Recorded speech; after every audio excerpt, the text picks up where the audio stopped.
All right, we have a Motostars video. Okay, Shadow Band Queen 96. Let's see what happens here. The whole point of watching these is to find the mistakes, figure out why we had those mistakes. Yeah, we had a bad day, so we're gonna have to mute that.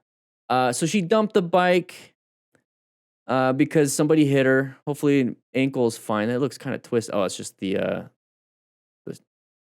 little toy on it. Okay, so let's go and take a look at this. So we're gonna have to mute it because it is a little bit of a copyrighted music. So we're all traveling down here in a group ride, and she lost the horn. Damn. So we have a group ride. We're all turning left. Now this is why I like having my Rockform mount. Okay, this is Rockform. It's for phone mounts on the motorcycle. I have GPS on it.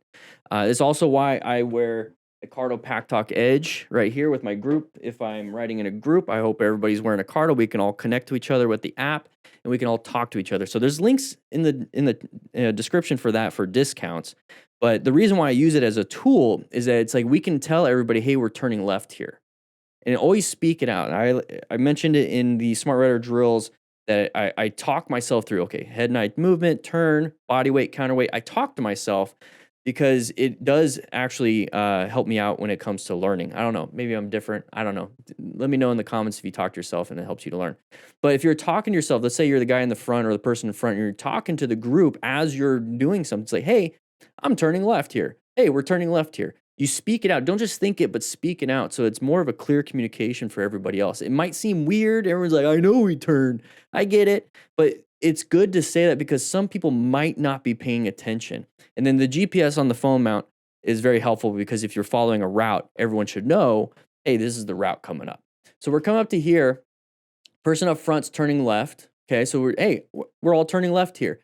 The person in the back that's about to hit her might be like, oh crap, we're turning left. I wasn't paying attention. Oh, thank you so much. Like he's thinking that, right? So he rolls up throttle, applies the brakes so that we can maintain our space cushions. But he's probably just not paying attention. And then we get an impact right here. He tried to swerve maybe a little bit out of the way, but it's a bad choice. He should probably swerve right because she's turning left. And there's the impact. So right there, if you notice, that's going to be on the left ankle. We're going to go pretty heavy on this one just because after this one, we're going to go through everything else. But part of being a smart rider is acquiring and using personal protective equipment. So hopefully she has ankle protection there. And this is a big problem. It looks like she does on the right foot. So it's a nice little boot.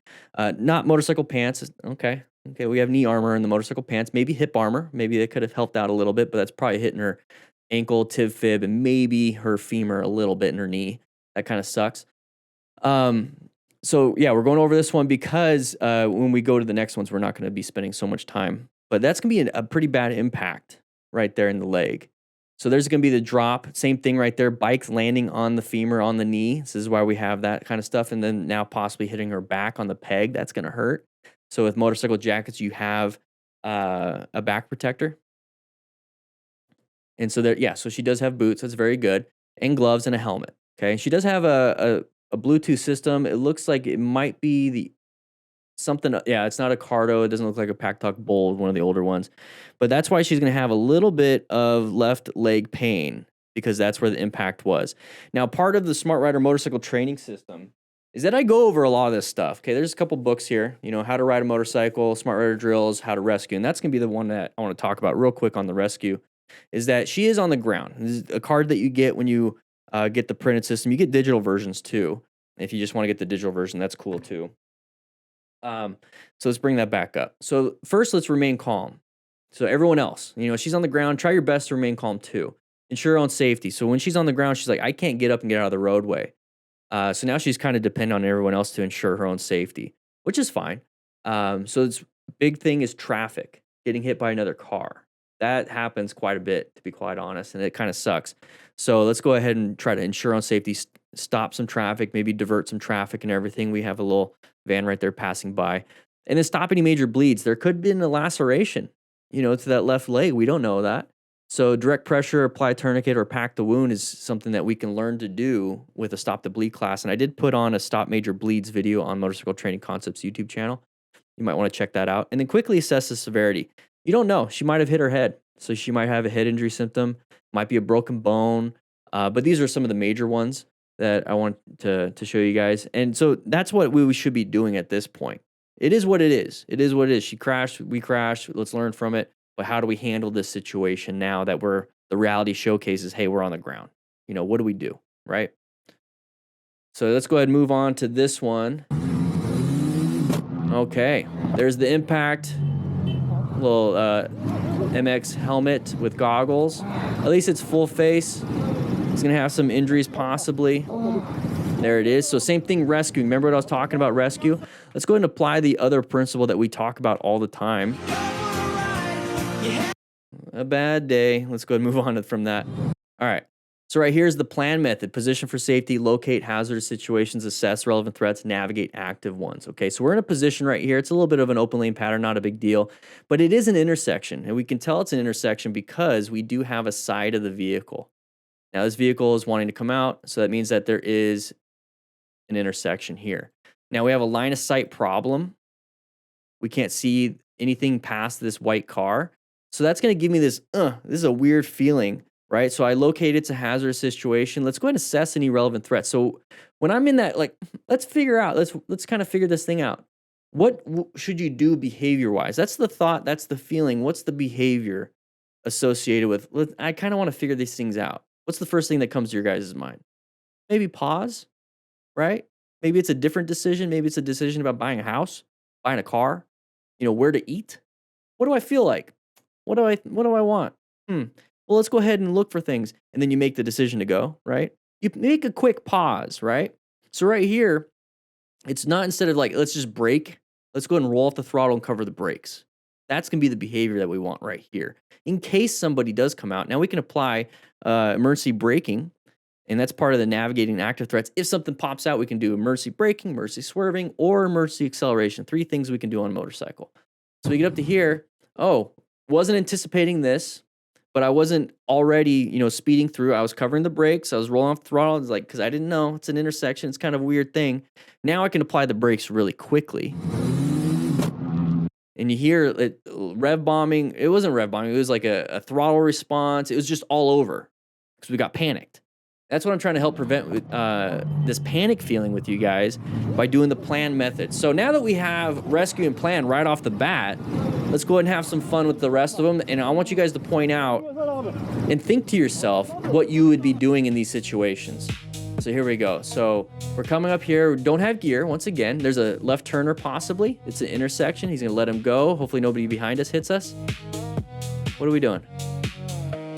Oh, there it is. So we didn't do a head check. That's a pretty big accident. That's not good.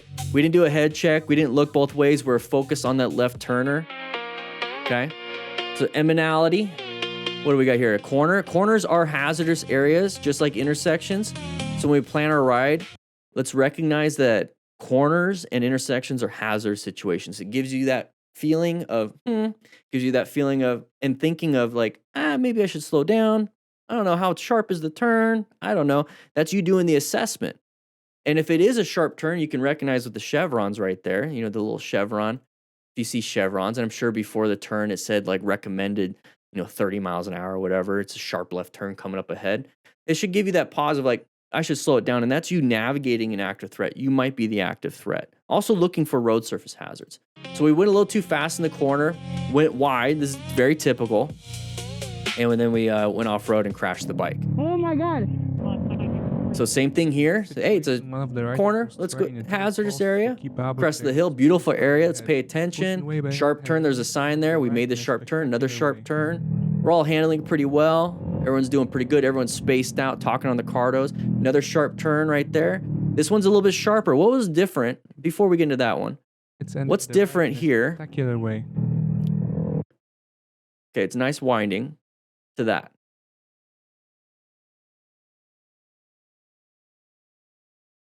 I mean, this is a pretty easy turn right here.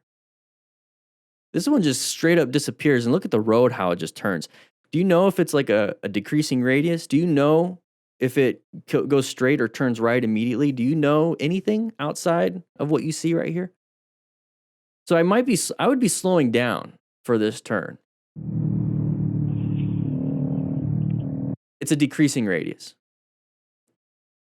So this turn over here, it kind of opens up, right? Nice and straight. It's like, oh, easy. This one, hey, it's probably going to be the same thing, right? No. And you couldn't tell. So now let's go ahead and ensure on safety. Remain calm. There you go. Take it off them. Now think about that. Imagine if, I think it's her. Imagine if she was riding out by herself and that bike was on top of her. How are you going to rescue yourself? Yeah. Risk mitigation. Let's go ahead and just chill.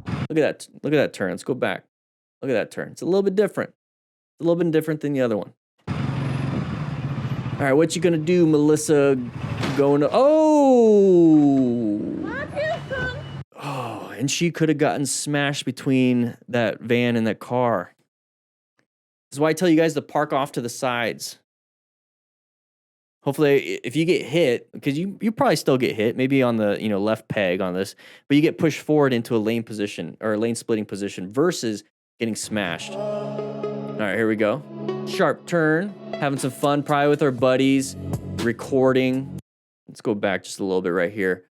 Maybe our buddies doing some cool photo shots type stuff. Nice little low side. Thankfully, no traffic was coming the other way. Some damage to the bike. He's got full gear. Just take it nice and easy. Okay, so we're passing right now. Oh. So we're passing. There's the swerve, and we reached for the brake. Look at the... He's like, I might need a brake, and then he barely made it through.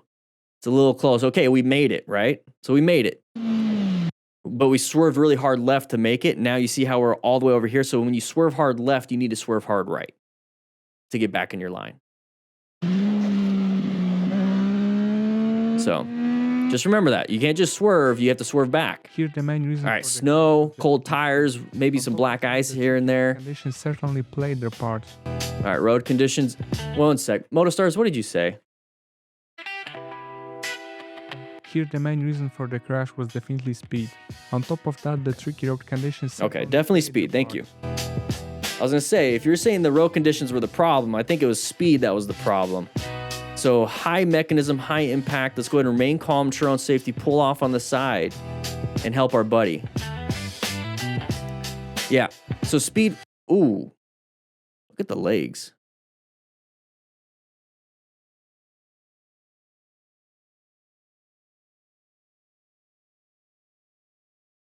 Yeah, so part of rescue, yeah, remain calm, ensure on safety, but you see how it says on remain calm to call 911? Surgery is going to be the thing that's going to help them at this point. If it's an open fracture or anything that's like a laceration, this is where stopping the major bleeds is really going to come in handy.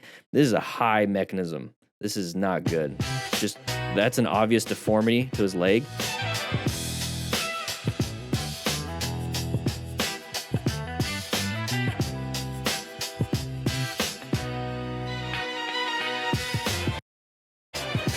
Yeah, that right leg is broken at the knee, at least.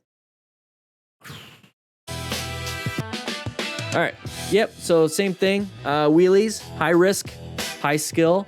Please wear some gear just in case. I love the music that he just keeps using. Remain calm, sure on safety. Get on the side of the road. There you go. He got himself. There's some road rash right there. You see that on the bottom right? There's some road rash. Now, if you were wearing gear, don't you think that might have protected that area? Yeah. Are you good? Elbows hit. You have elbow armor Just lay down. on your gear. Lay down. Yeah, so this is why I say high risk, high skill, because you're taking a big risk. You need to have a lot of skill.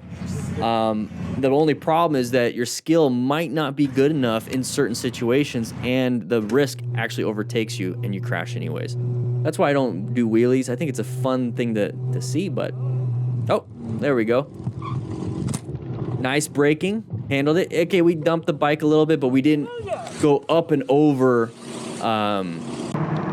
the front of the car. So here we go. Intersection, same thing. Planning our ride, locating hazardous situation. People are just going to go. Nice Chrysler Pacifica. Love it. Good job with the braking. Moved on. Sounds like he's on an e-bike. All right. Oh, people do this all the time.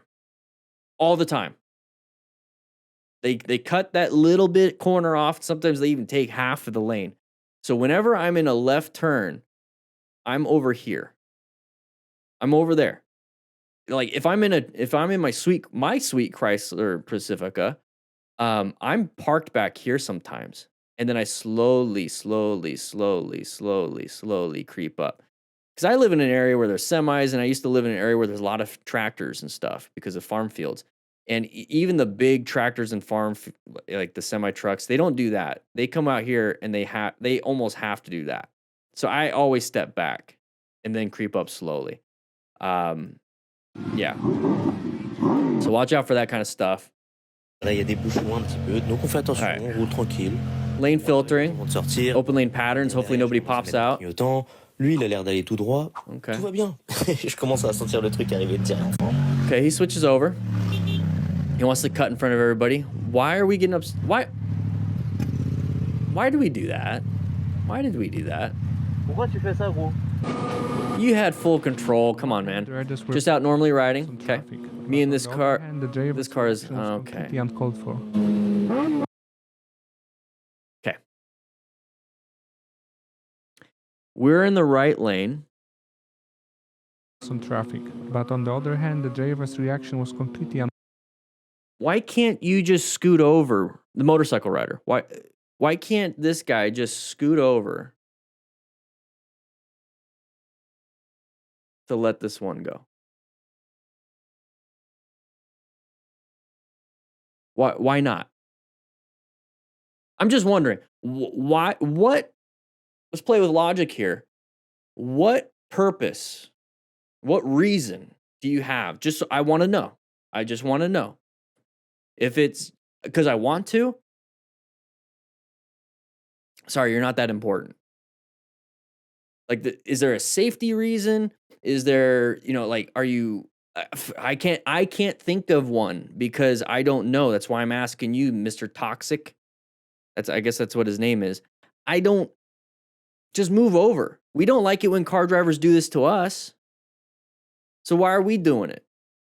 Oh, because they do it to us, I'm going to do it back to them. It's like, so okay, like that's your reason? It's retarded. It's a very dumb reason. I'm going to do it to them because they do it to us. Are you 3? Like, grow up. uncalled for.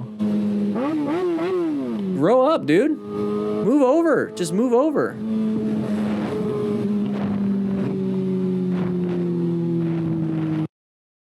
Yeah. I'd feel the same way.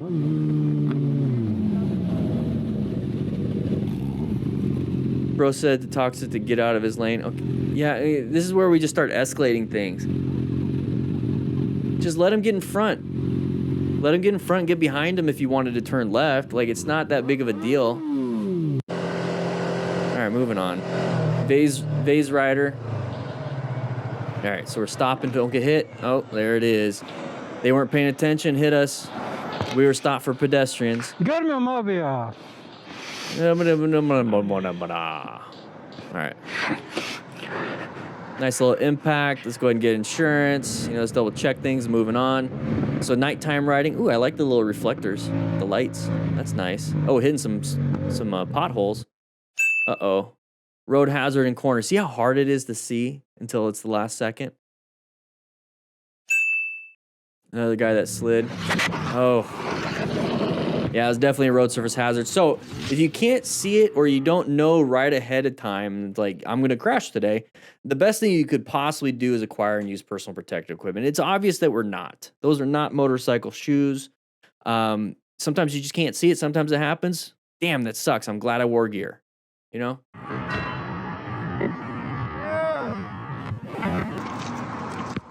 Having some fun with our buddies on a little Ciron. Oh, high impact. Let's go ahead and make sure he's okay. Probably has a concussion. Helmet was not strapped in. Here we go, Seagull Rider. Oh, speed wobbles. Ooh, there we go. Just take it nice and easy. Just chill. In this situation, the Oh, cyclists caked. were incredibly lucky that the rider was taking it slow and stayed perfectly alert. Okay, perfectly alert, stayed slow. My eyes look like they're blurring out. All right, side of the cyclist. It's another side of the cyclist. I just had a kid do that to me, but he was just walking.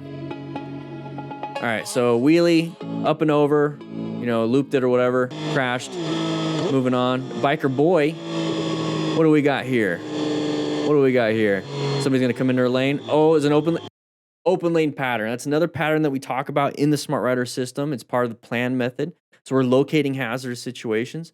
And so when we see this pattern, same thing with intersections and corners, like, don't like it. But this pattern right here, where there's a big stack of vehicles, we'll see it right here.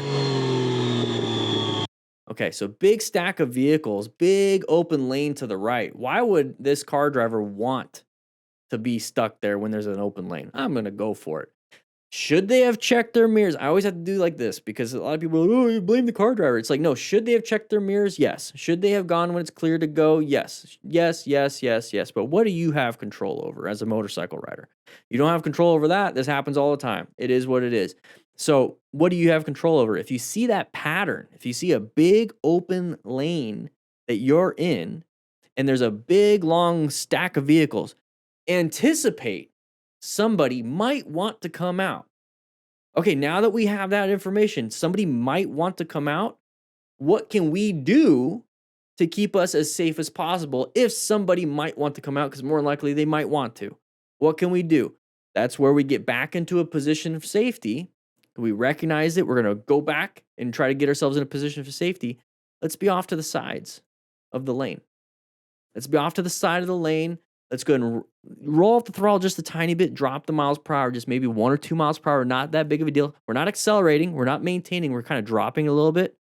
And what that's doing is putting a little bit of weight on the front tire, a little bit of traction, and then cover our front brakes. Because in this situation, we can't swerve right. We're going to go off in the grass. We're going to cover the brakes. We can apply the brakes and let them in, or they start coming out and we're side by side. If I apply the brakes, I'm going to get hit, right? Or we can roll on the throttle and emergency accelerate out straight. So emergency accelerate, emergency brake, or emergency swerve. Swerve's not going to help in this one, but you still have 2 other things you can do. And the only way you know what to do is because you're paying attention and you assumed and anticipated somebody might be doing this because you saw the pattern. It is what it is. Let's not argue that they shouldn't. We already know that. We agree they should not have done it. We agree. Let's not argue that. Let's go ahead and move on and figure out what we can do. Okay?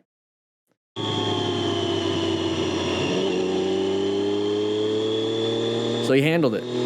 It is what it is. Good job. Okay, merging area. They want to get off. You're blocking the whole thing.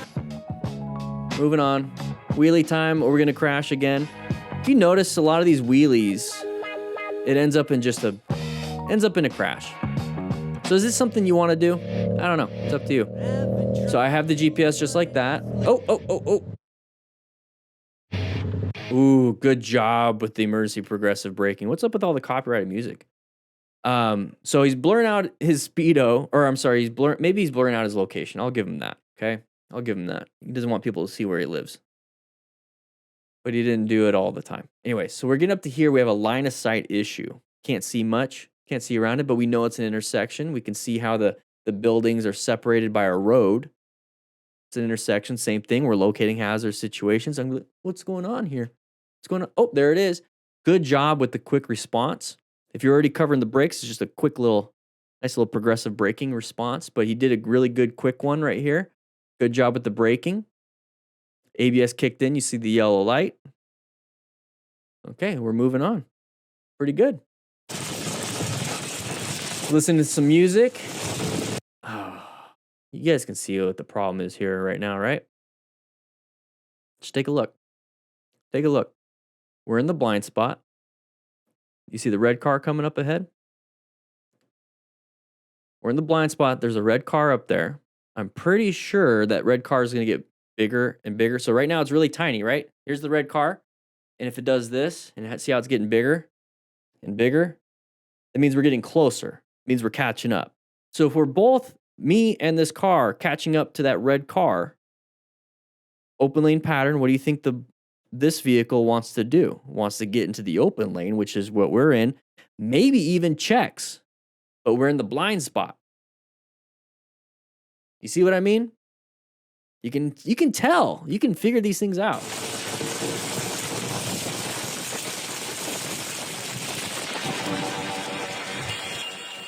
Why are we staying side by side? Ride staggered with other cars just like we're in a group ride. Here we go. Copyrighted music, man. All right, here we go. Okay, we lane filtering. What was the problem? What was the problem?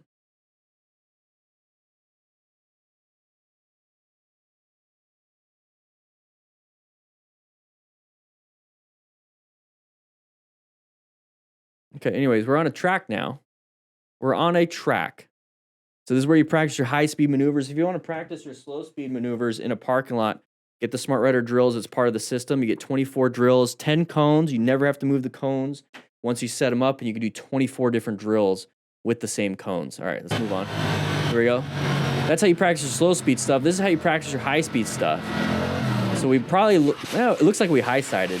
That wasn't a low-side. Looks like we high-sided, but at least we have a runoff and possible EMS on site. In a parking lot.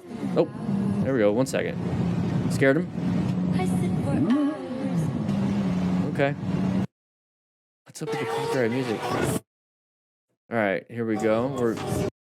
We're going through here. People are getting pissed off. Blood. Okay. Yeah. Whatever.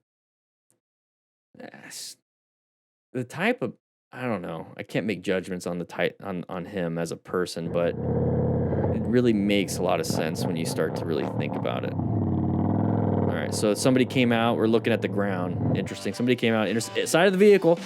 Side of the vehicle. So we might want to switch over. He's doing head checks. Very good. Switched over. Not a big deal. I want you guys to see that. This is like two different things in one. Okay, side of the vehicle. Remember, we're locating hazardous situations. So side of the vehicle is a pattern to showcase somebody's going to come out in front of us, right? Okay, cool, right? We see it ahead of time. He's doing a head check. So he's like, I want to switch lanes. Why does he want to switch lanes now? It's an open lane pattern. We're doing it. We're doing it. We see that the left lane is open. We don't want to be stuck behind the slow vehicle, so we switch lanes. That's what car drivers do all the time. They do it. We do it. Everyone does it. Thankfully, he's doing head checks. It doesn't matter. It's a human behavior. So if you start recognizing that on the road, you'll understand. So we switch over. Okay, cool. End of scenario. Boom, done. Now look what's up ahead. Now look what's up ahead. We have another open lane pattern. Maybe one of these vehicles want to do what you just did. We also have an intersection coming up. It's a hazardous area. It's a hazardous area. Is there going to be a left turner? Is there going to be somebody merging into me with that open lane pattern? How do I navigate this situation? Enter it nice and easy. Give yourself some space cushions. Have at least one escape route. Here we go. Same thing. Somebody came out. It is what it is. We're going to slow it down. He even pulled over a little bit so you can pass him because he realizes, hey, I pulled out. Normal situation. Normal situation. Love it. All right. What do we got here? Interesting road. Oh. What the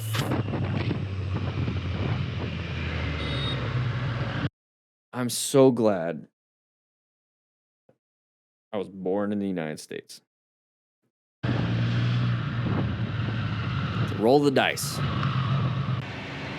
right, here we go. We have a nice sharp left turn. Okay, so let's slow it down a little bit. Nice and easy. Navigated it. Very good. We went to the far right lane, and there it is. Open lane pattern. You're supposed to go in the first available lane, at least in the United States, which is what everyone else did, and then they make the adjustment. So you made the adjustment. You needed that wide turn. Now you're going to accelerate. This car is literally about to pull out because he's stuck behind other vehicles. It is what it is. We can't be mad. We went into that we went into that other lane. There's an IKEA there. Interesting. But guys, that's that's really the whole situation here, is that make sure we're paying attention. Make sure that we know what we're doing. And if you don't know how to do this and you took the MSF or you're not taking the MSF, the Smart Rider Motorcycle Training System is what you want to get. Okay. It's on the store. You get Cone Kit digital version. You get digital versions with everything anyways. I'll teach you from zero to getting your license and some drills and how to rescue. Here we go. We have a MotoStars video. We're going to go over crashes and close calls. The whole point of this is so that we don't do the same things they do and then also learn what we could have done differently. So if you're a brand new rider, pay attention. All right, so what happened here? We crashed like before the turn. Can we turn down the music a little bit? Oh my gosh. All right, we pretty much crashed before the turn. You notice how he's grabbing his pee-pee now. You guys know what that means. We're going to hopefully not have an open book fracture. Please do not Google that. So how did we crash? We made this turn, right? So we made this turn. How come we just crashed straight? It's like we didn't even turn. We barely even started the turn. So how did that happen? Well, part of riding isn't just, hey, I can move the motorcycle. I can turn, I can accelerate, I can brake. It's actually paying attention. It's a big part of it is a mental game. A big part of it is a mental game. You have to make mental decisions at a high speed. Doesn't that sound like driving? Yeah, it sounds like driving. Sounds like driving, but the skill set is different. But the driving aspect is, so if you're a brand new rider and you're wanting to get into riding, but you're already driving, start applying the mental aspects to these things to the riding of the motorcycle. What typically happens is that people go from driving to riding a motorcycle. They have the mental aspect, but then the new thing of riding a motorcycle is so cognitively intense that they forget simple things about driving. Hey, I must turn. People tend to forget that. It is what it is. When I lived in Yuma, Arizona for a very long time, I was 19 when I got hired on the fire department there. And after the first year, I had to start driving an ambulance. I lived in Yuma my whole life. It didn't really grow much. And I knew every street like the back of my hand. The moment I started driving the ambulance, it was a whole new skill, a whole new thing, whole new responsibilities. I legit forgot streets. I legit forgot where I'm at. I legit forgot where I'm supposed to be going, like to the hospital. We only had one hospital. I forgot. And that really told me, hey, this new skill of driving an ambulance with new responsibilities, with new things, will completely negate prior knowledge because you're so focused on the ambulance or so focused on the motorcycle. This is why I highly recommend, if you're learning how to ride, to get the Smart Rider training system, because you're practicing in a neighborhood the whole time until the very end where you go to a parking lot and I show you all that stuff. And then you go to a parking lot, you practice some drills, you get a rescue card, and you get the rescue booklet. It's the whole system. But I try to make it to where you're not cognitively overloaded before entering the streets. I want you to figure out the motorcycle, understand how it works, and then just apply the brain knowledge that you already have on a car. Right here, we legit just didn't turn. We just didn't turn. Because maybe we're new. But right here, you slide up on the gas tank, you hit your genitalia, and sometimes it opens up in the front. So don't Google it. All right, here we go. Oh, a little bit of a panic. Okay. So what happened here? Yesterday, took a spill on my own fault. Panic trying to get the bike slowed down up and locked my rear tire. Glad to be alive and fine. Part 2 rebuild soon. Okay, well, now you have more content to do the rebuild. So we're coming up here. If you notice, there's some people way up ahead. Okay, so there's gonna be links in the description for a rock form mount, so you can have your phone on the handlebars right here. It's a tiny little phone. This way you have GPS, so you can see that the turn's coming up, like how sharp of a turn it is. And then also a Cardo Pack Talk Edge, Spirit, whatever it is on their website that fits your budget. I use the Pack Talk Edge. If you're in a group ride with everybody that's in the chat, because you get a Cardo app, it's pretty cool. It can record your conversation too, by the way. That's kind of cool content, right? So you can record it, and anyways, you can at least tell the people up ahead, hey, I can't keep up. I'll see you guys at our destination that we have on our phone GPS. I'll meet you at Taco Bell or wherever you guys are going. I can't keep up. And then just enjoy your ride. So this looks an awful lot like trying to keep up with our buddies up ahead. They might have sport bikes. You're on a cruiser. I know some cruiser guys that can outrun sport bikes. It's about skill. Trust me. But it's not happening here. So tell them, hey, can't keep up. Do your own ride. So right here, we're going too fast to try to catch up. and we're not set up for this turn, and we get up to here. So this right here is all rear brake. He slammed that rear brake and he's fishtailing. No, your rear brake's going to do that. You want to use your front brake. And this probably doesn't have ABS, so that's why we're doing that. If you went wide, try to get into this lane, and you're taking a big risk, because right now we're taking a big risk to crash.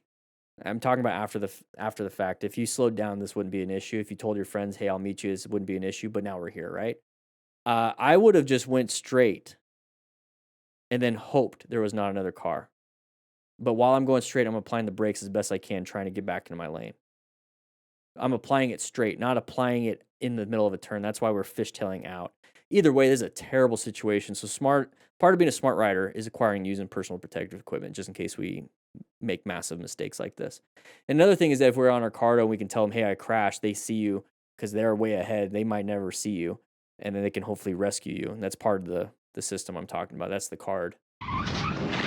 Because that's a high impact. That's a high side. It's a high side. That's not very good at all.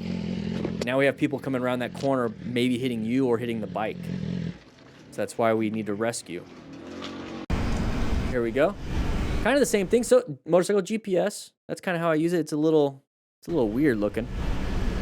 But we're going around the sharp corner. We're still speeding up. Why are we speeding up? Oh, that's a new rider. I want to say it's a new rider or just somebody making a new rider mistake. So we're doing pretty fine middle. We're doing fine. We're doing fine. Then we get up to here. It's like, I must stay in my lane. So what he does is now tries to get back to the middle of the lane that he was just in, which pushes him to the outside. If you get to this point, just take the left lane. Don't worry about trying to get back to the outside, because that's what happens right there. He purposely moved back. It's like, oh, I'm getting close to the line. Just get in this lane. Because once he pushed himself out, he's now going out.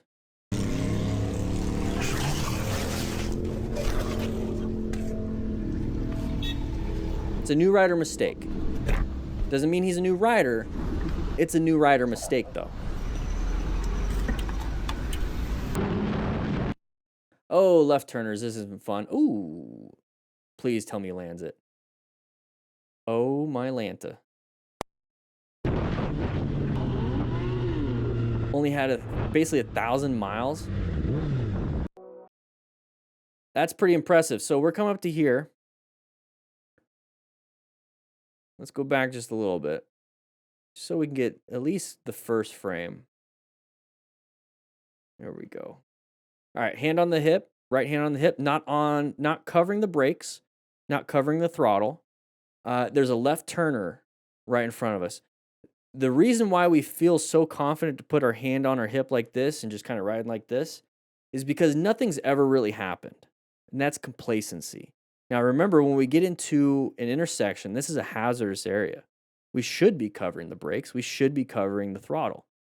Just in case we need to accelerate out of it, apply the brakes quickly, or swerve. We need both hands to swerve. We need our right hand for the front brake. We need our right hand for the throttle. So we need our right hand. Okay?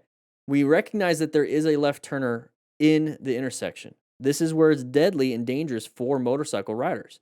Intersections for left turners and then right turners that come out, from this way, right? So if we're in this lane, we have to watch out for anybody doing this. If we're in this lane over here on the right, we have to watch out for anybody turning right. So that's why it's dangerous. And so that's why we need to be covering our brakes. So we get up to here, sees this person come out, he now reaches and applies the front brake really hard, quickly, locks up the front tire, and now we start to endo. He would have crashed if the back end, he would have fell down, right? If the back end didn't hit that. It actually put him back into straight mode, and he actually stayed on the bike. Yeah, the bike is damaged, but he actually got away with it because now he's not injured. All right. Well, he got probably injured a little bit. Not to slow down even though the car ahead was braking. Instead, he went for a pretty risky maneuver. Okay, so yeah, you can see way ahead that people are braking. Why are we not slowing down? Yeah, don't do that. You see the brake lights way ahead? Just slow it down. Don't be impatient. right, here we go. I don't know if it's copyrighted, but we're gonna have some fun. He's using the Cardo Pack Talk Edge, very nice. We're gonna low side. There it is. Usually that's what happens when I see people try to get their knee down. They're just gonna low side, especially in the canyons when there's a lot of gravel. So good job moving off the side of the road. Rescued yourself. Ensured your own safety. Let's go ahead and see if we can get back on. All right, so I just don't like the music. I don't know if it's copyrighted, but we're doing wheelies, having some fun. Somebody's gonna possibly loop it, dump the bike, and good job with the brakes, handled it. Let's go ahead and rescue our buddy that was acting dumb. The bike landed it though, right? Oh, let's go straight. Oh, I was gonna say let's go straight to the bike. No, that's the guy that was riding. Double check everything. Everything looks good. Let's go ahead and get off the road. Check it some more on the side of the road to make sure it's rideable. Last thing we want to do is go 60 and something falls off. Okay, I love that song, Horse with No Name by the Americas. We just low-sided. Kind of the same thing. It's a nice easy turn. Make it through here. Oh, we probably hit some gravel. That's something you got to watch out for on roads like this. That's why you just take it nice and easy. Don't lean the bike so far. Just kind of cruise more upright. Like I've hit gravel riding in the mountains, but I'm like more upright. I'm just cruising, just chilling. I'm not having to lean hard. Never had that issue. All right, so nice little speed wobbles. Because he's in the middle of a turn, probably applied a little bit of the front brake right there. There it is, and it's going to make some adjustments basically to the motorcycle ergonomics, and it's going to cause this. And then we dump the bike. Very painful. Probably could have slowed it down going through the turn. Here we go. So we're going through the turn nice and easy. This is a sharper looking turn. You see how the road keeps going to the right? Okay, so he slowed it down to 35. Very nice. He was going 50 down to 35. Looks like a wet road too. Ah, yeah. It looked like it was a wet road.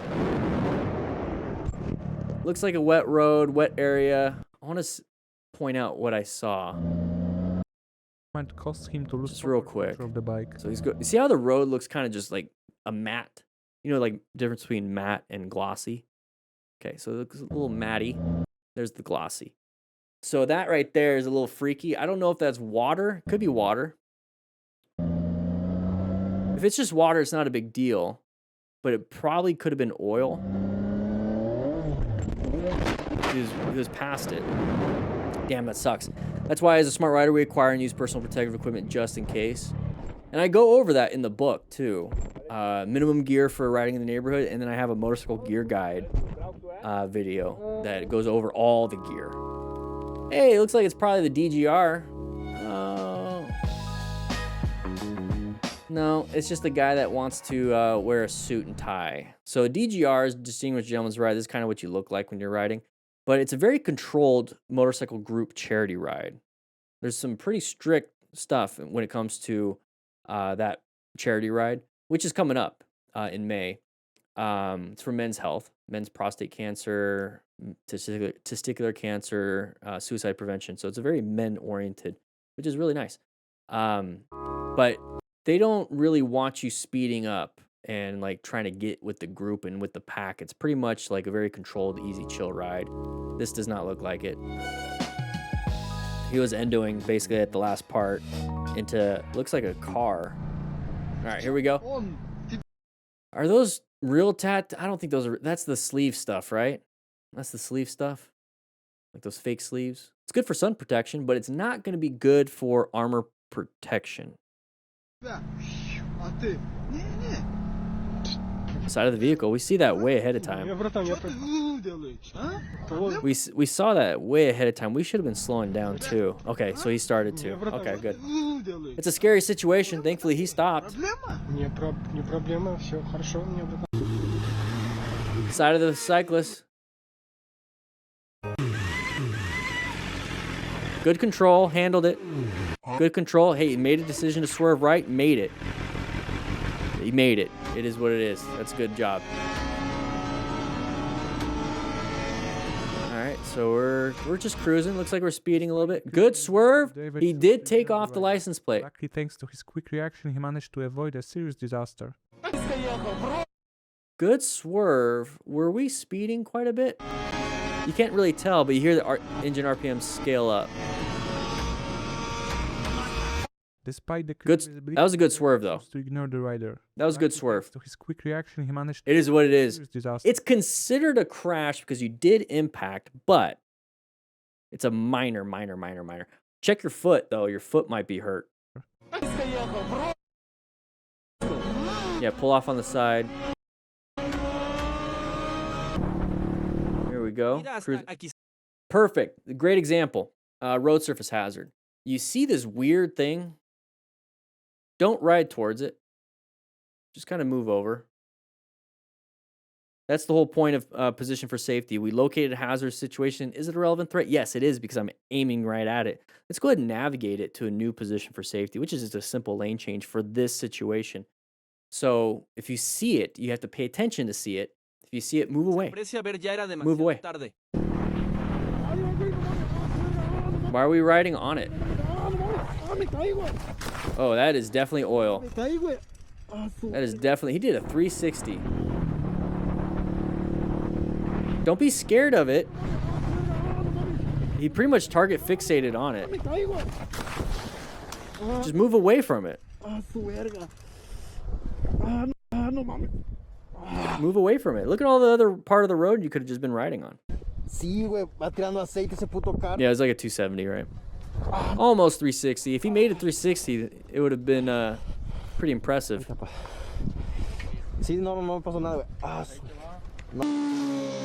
right, sharp right turn. Nice and easy. Nice and easy. Very good. Very good.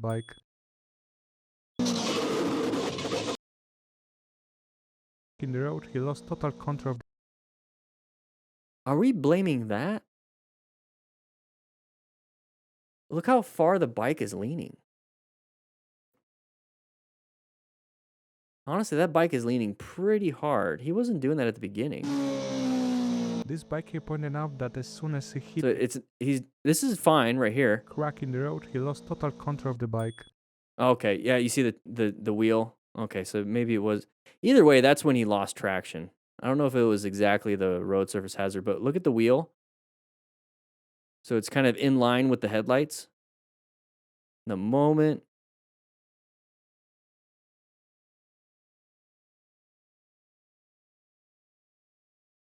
Come on.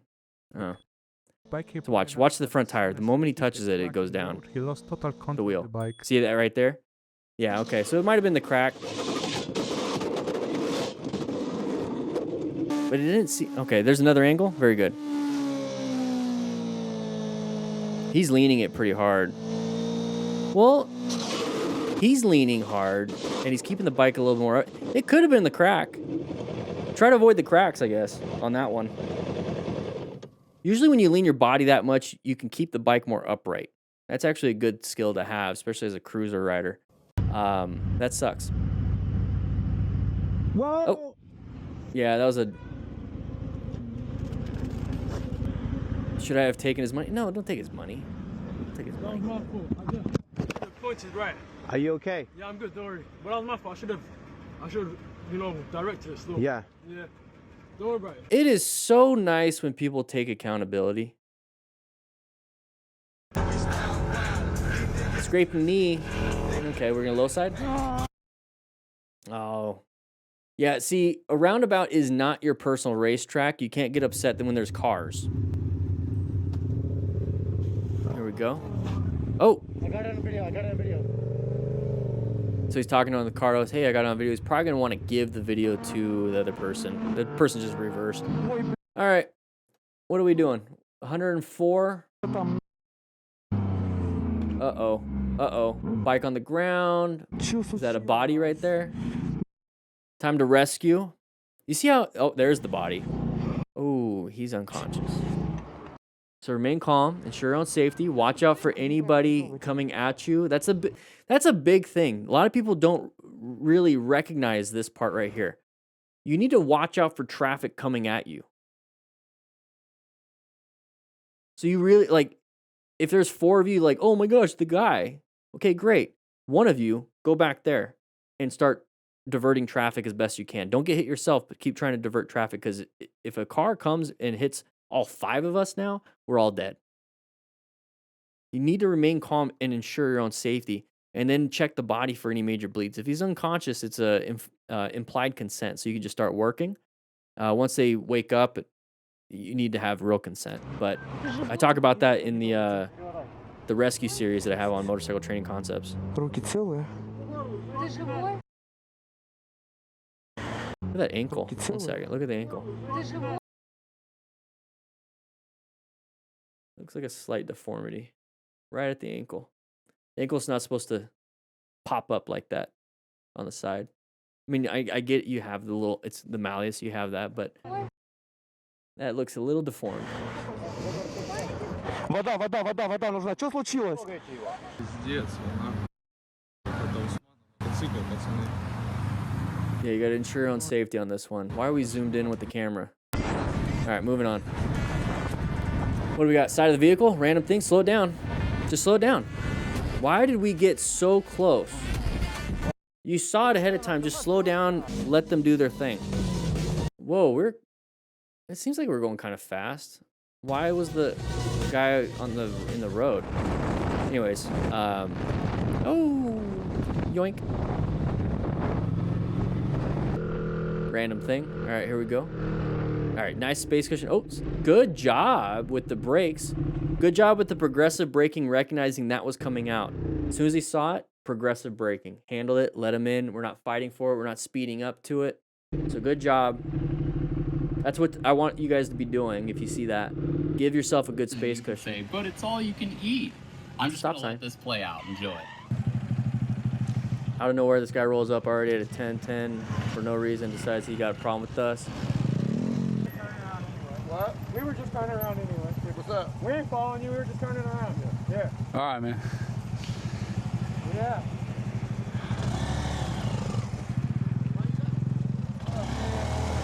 We got a kid with us. We gonna do this? No, but we're good, dude. What's your name? Huh? What's your name? Matthew. Who are you? Huh? Who are you? Stan. Who are you? Harry? Why? What's up? Ain't nothing. Okay. 3 different names. Same bikes.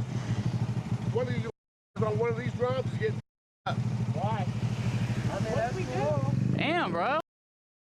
That's interesting.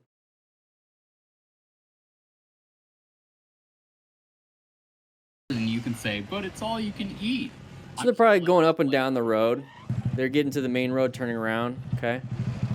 This guy probably lives on this road, sees it all the time. What? We were just turning around anyway. What's up? We ain't following you. We were just turning around. Yeah. We got a little Bluetooth systems chatting with each other. Yeah, you know, it's one thing to ask for the names, but then he does that kind of stuff. It's kind of... Just wait. Just wait until the dude is going. Careful, because we got that kid with us, man. We don't want to. I'm not playing. Yeah. Ass over, brother. We legitimately don't want any trouble, man. For real. Wheelie on my truck. Oh, I get that. Yeah. Go. Yeah. Boy off me. All right. I feel you, bro. Yeah, guy's having a bad day, probably coming home from work. Yeah, we were just turning around and we thought you were stopping to like talk to us or something. I feel you, bro. I'll do it every time. Handling it. He's handling it pretty well. Oh, he's got the crazy eyes. He's got the crazy eyes. At this point, just turn around and go back to the stop sign that you were just at. Let this guy go. Just sit at the stop sign off to the side of the road for like a couple minutes. Chat, bullshit with each other. This guy should be home by then. You wasn't you, didn't I? Okay. What do you guys want to do? We don't want to do. We literally don't want to. We don't want to do anything. Off this bike, bro. I'm not even trying to cause any trouble. Yeah, we don't want any trouble. Yeah, the guy in the truck's We thought you were Amped. stopping to like low emotional control. Told you I was checking out your These kids are actually handling it more like an adult than the adult. bike. You. So when I tell you guys, it's not about your age, it's how you project your emotions and your behaviors. Threaten your shit. Threaten me, I don't care. Yeah. Assault and battery. You touch me, I'm I would get off the bike though. I would side stand it down, get off the bike. I don't want to be sitting on the bike if he wants to do something. Look at this. I just paused it. Just taking your ass to jail. Whoa. The kid looks like he's a mannequin. He has no facial features. Good job with the blur effect on that. Go. Whoa. Go. Whoa. Go. Have an amazing, blessful day, okay? Whoa. Have an amazing, I'll be blessful home by day. the time you get home. Go have an amazing, blessful day. Go home, have a drink, have a smoke, whatever you need. Have a great day, okay? Yeah. Have an amazing day. I like his shirt. It says, "Don't do drugs." We're gonna have fun out here. We're gonna have fun here. Right, man. Whoa. Bro. Nobody wants trouble. See, at that point, I don't know if this is what you guys would do. I'd be like, "Hey, everyone leave him alone. What's his license plate? We got it on video, right?" All right, let's just call it in. Let's call 911. We were fine with just walking away. We're fine with just like, "Hey, you go home, you do your thing." He just did this. It's like, all right, he needs to have real life consequences now. I'm not gonna give it to him. Like in terms of I'm gonna beat him up. I'm not gonna do that because imagine I'm a kid and this big dude here, right? Law of gross tonnage is gonna win, right? It's like, no, that right there. I think that might be considered assault. Maybe it wasn't battery. He didn't really hit us, but at least he'll get a talking to by the cops. You know? I'm gonna remember your face. I'm gonna remember your face. I'm gonna remember your face. That's what I would be doing. But since we're sitting here in the classroom, have a slice of pizza. Enjoy the live stream that we do here every week. Grab yourself the Smart Rider Motorcycle Training System, and I'll see you guys on the next video. All right, everybody, we have a very old MotoStars video, but this one's gonna be going over a lot of crashes, close calls. She is not having a good day, so let's take a look and see what happens. The whole point is to go over them and not do certain things and to do other things that are actually correct. So this right here, let's not fight for the lane. Let's not fight for the lane. We're just let them have it. We're not gonna do this. We're not gonna do this at all. Law of gross tonnage. Control your emotions, perform the safety checklist. State of mind is the S in safety. Is your state of mind in a good spot? Probably not. That's going to make you ride really terribly. It's going to make you aggressive in your riding. It's going to make you make mistakes because you're only focused on this instead of road surface hazards or traffic, other traffic. You're watching him the whole time and you're doing stupid things. So this right here is a great example of an idiot. Okay, so let's not do this. Okay, let's not do this. For one, he didn't even park it backwards so he can take off easy. But let's just go ahead and, I guess we'll just let it play. We're going to let this video play. Me for coming into my lane. How does that work? You're not going to convince anybody. No. You ran a red light. I had a green light, and you me for running into my lane. And this was back in 2020, I think. This is an How's it older good for you to video. scream for me? What is this? You're gonna get someone 5 years ago. So 2021-ish. Yet. Back in the COVID stuff. Everyone's wearing a mask. Anyways, moving on. Jixer Pat, here we go. Cruising, just hanging out. Okay. Are we going to have headlights in our lane? Yeah, probably. There's the headlights in our lane. So perfect example. So what we go over here in on Dan and the Fireman and Motorcycle Training Concepts, everything that we talk about is based on the Smart Rider Motorcycle Training System. So all the books that I have here. And the big one is plan. That's why it popped up. Is that we're trying to position ourselves for safety and then locate hazardous situations. If there is a threat, we have to assess if it is or not. Because there could be a bear way over there on the far right. Not really a threat, but if there's a bear right in front of us, don't like it. I'm going to hit it. I don't want to hit it. I don't want to get attacked. So that's the difference between assessing.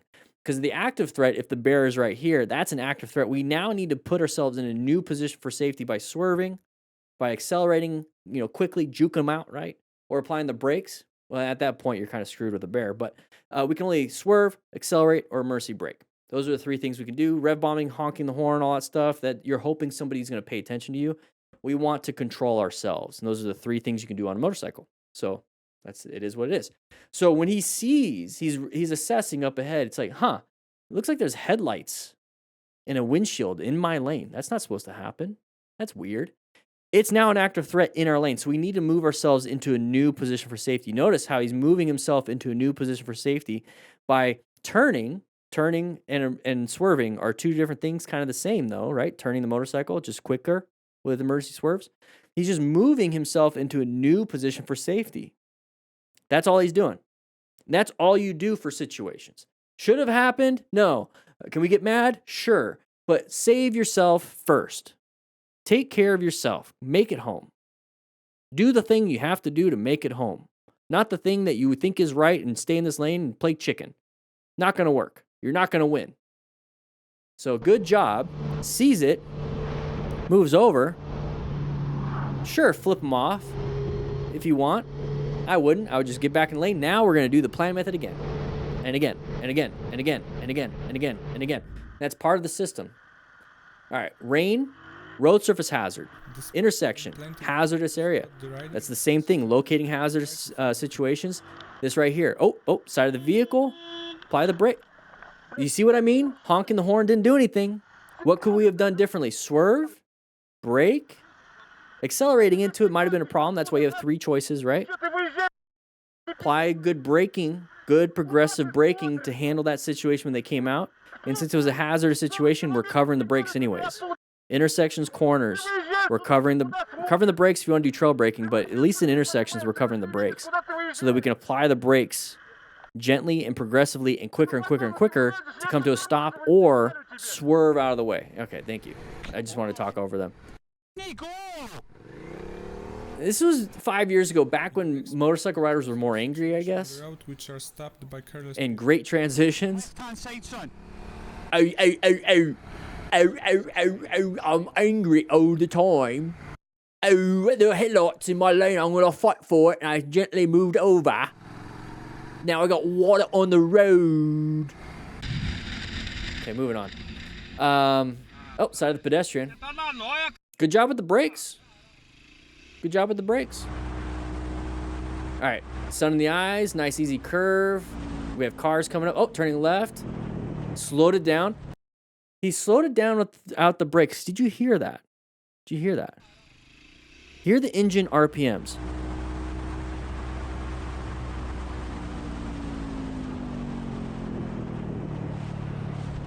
Sometimes that's all it takes is to roll off the throttle.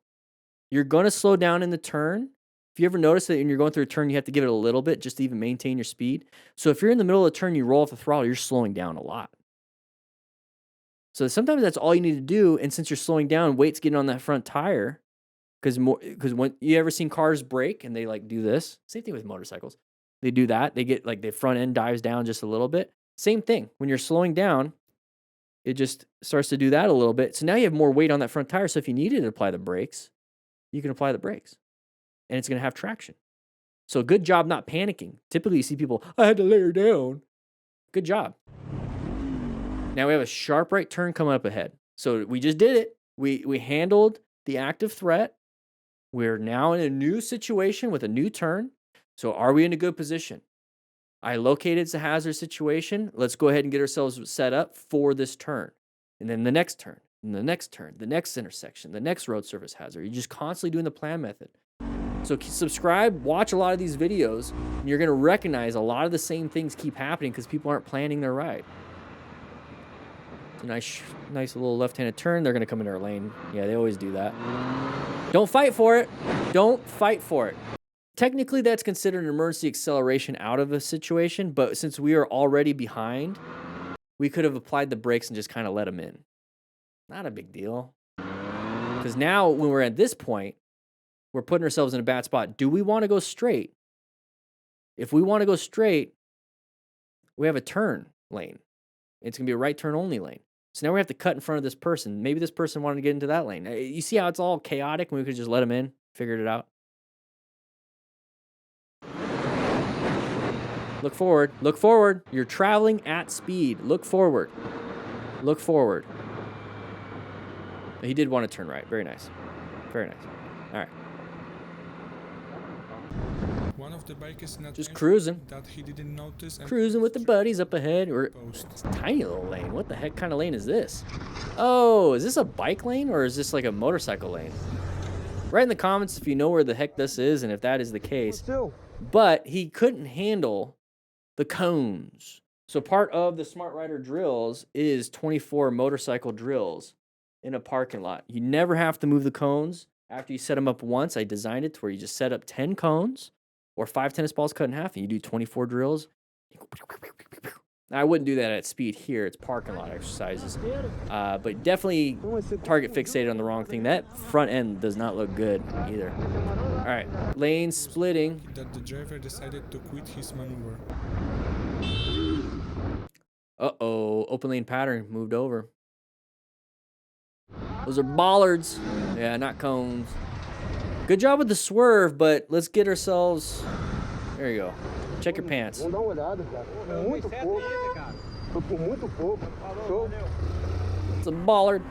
All right, passing. Okay, very good. Get back in our lane. It's the crest of the hill. What's on the other side? And now we can see. Okay, very good. Cruising. Pretty high speed, it sounds like. But who knows? We're pushing it pretty hard. Are we gonna get speed wobbles? What's gonna happen here? Somebody's gonna come. Oh, there's the headlights. Yeah, move over to like the line. Try to ride that right line as best you can in that situation. All right, just chilling. Noticing the biker doesn't give up. Why is this car kind of chilling on the right? I don't like it. They're moving over in our lane. Okay, let him in. Let him in. That's fine. Let him in. That's fine. Moved over to the open lane. We talk about open lane patterns all the time. We didn't like that lane. We moved to the open lane. Cars do that too. So watch out for any of these cars doing the same thing we just did. Okay, we're good to go. Park off in there you go. Okay, well, lane split position, lane filtering position. That's fine. It's California. Okay. Hey, I like that. I like that. You see what he did? Can't see around this because it's a line of sight problem. Kind of creeped up side by side. Now sees and then goes. I kind of like that. I like that.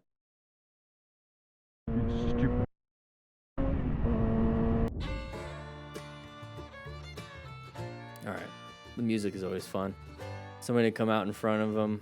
He's going to switch lanes, the truck. Truck's not going to like being stuck behind that white car. Yep. There it is. Because the white car was applying the brakes, slowing down. See how he just let it in? Let the truck in? No issues. And he was off in the left side. Handled it. Was not fully aware that such a... Oh, yeah. Let's go ahead and catch up to this. Yeah, boy. Let's go fast. It's such a pretty car. Looks like my Hot Wheels car I had when I was a little kid. And now we're Oh, we have a passenger? Oh, no.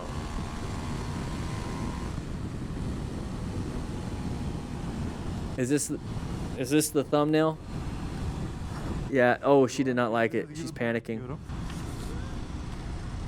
She did not like that you did that high speed pull, basically. She's having a panic. You know, it's scary. Have any of you been a passenger before on a sport bike? It's scary. You don't have a lot to hold on. You're on the tiniest little peg, tiniest little seat.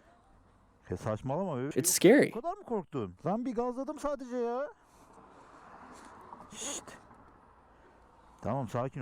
I was a backpack for 2 hot laps with Chris Paris.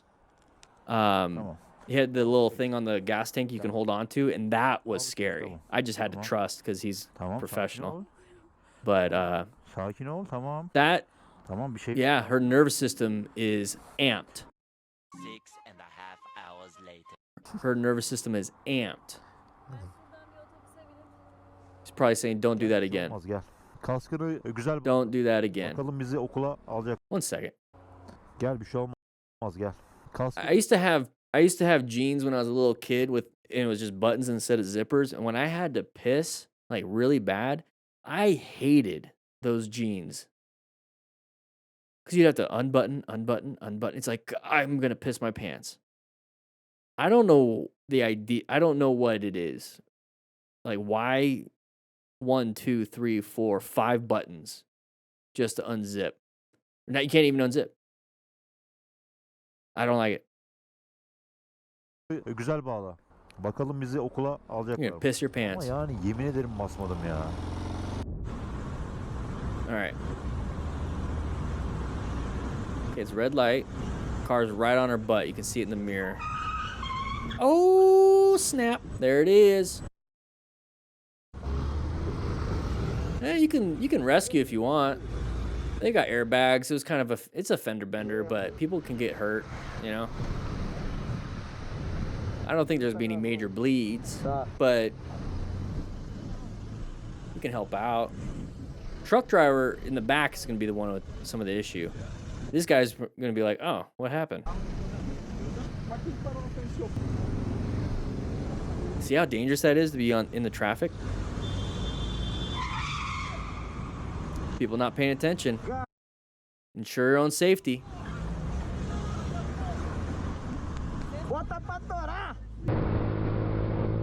Moto is life. Here we go in a neighborhood, chilling. There's a car in front of us. Are they gonna get bigger and bigger and bigger and bigger and bigger and bigger? It means they're slowing down. Just moved around them. Very nice. So if a vehicle or an object is getting bigger, that means you're getting closer. Do we not know this? Okay. It doesn't matter why. It just means you're getting closer. Is that car supposed to be off on the right? What is up, everybody? DanDanTheFireman here. We're going to be going over some crashes and close calls because we want to make sure that we don't make the same mistakes like running into our own buddy in a group ride. And the point of this is that we're going to be going over the mistakes, but then we're going to be talking about what we could be doing differently here. So that's going to be an interesting one right there. But we're in a group ride. We're going all over the place. We're riding with our friends, getting from point A to point B.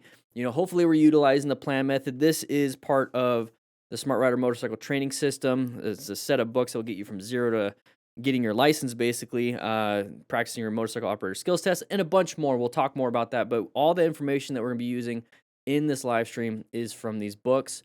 Check it out, links in the description, free shipping. So right here, we're all over the place. Part of what we do when it comes to group riding, even when you're solo riding, I want to make this a point. Solo riding, group riding, we try to ride staggered, whether it is a motorcyclist that we're with or it's a car.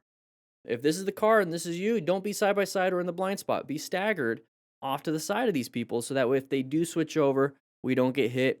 If we switch over because we have to swerve around a manhole cover or a pothole or a road surface hazard, we don't hit them. That's kind of the point. So when we're in a group ride and it's not structured, it's just chaos. And it's not something we want to be doing. So whose fault?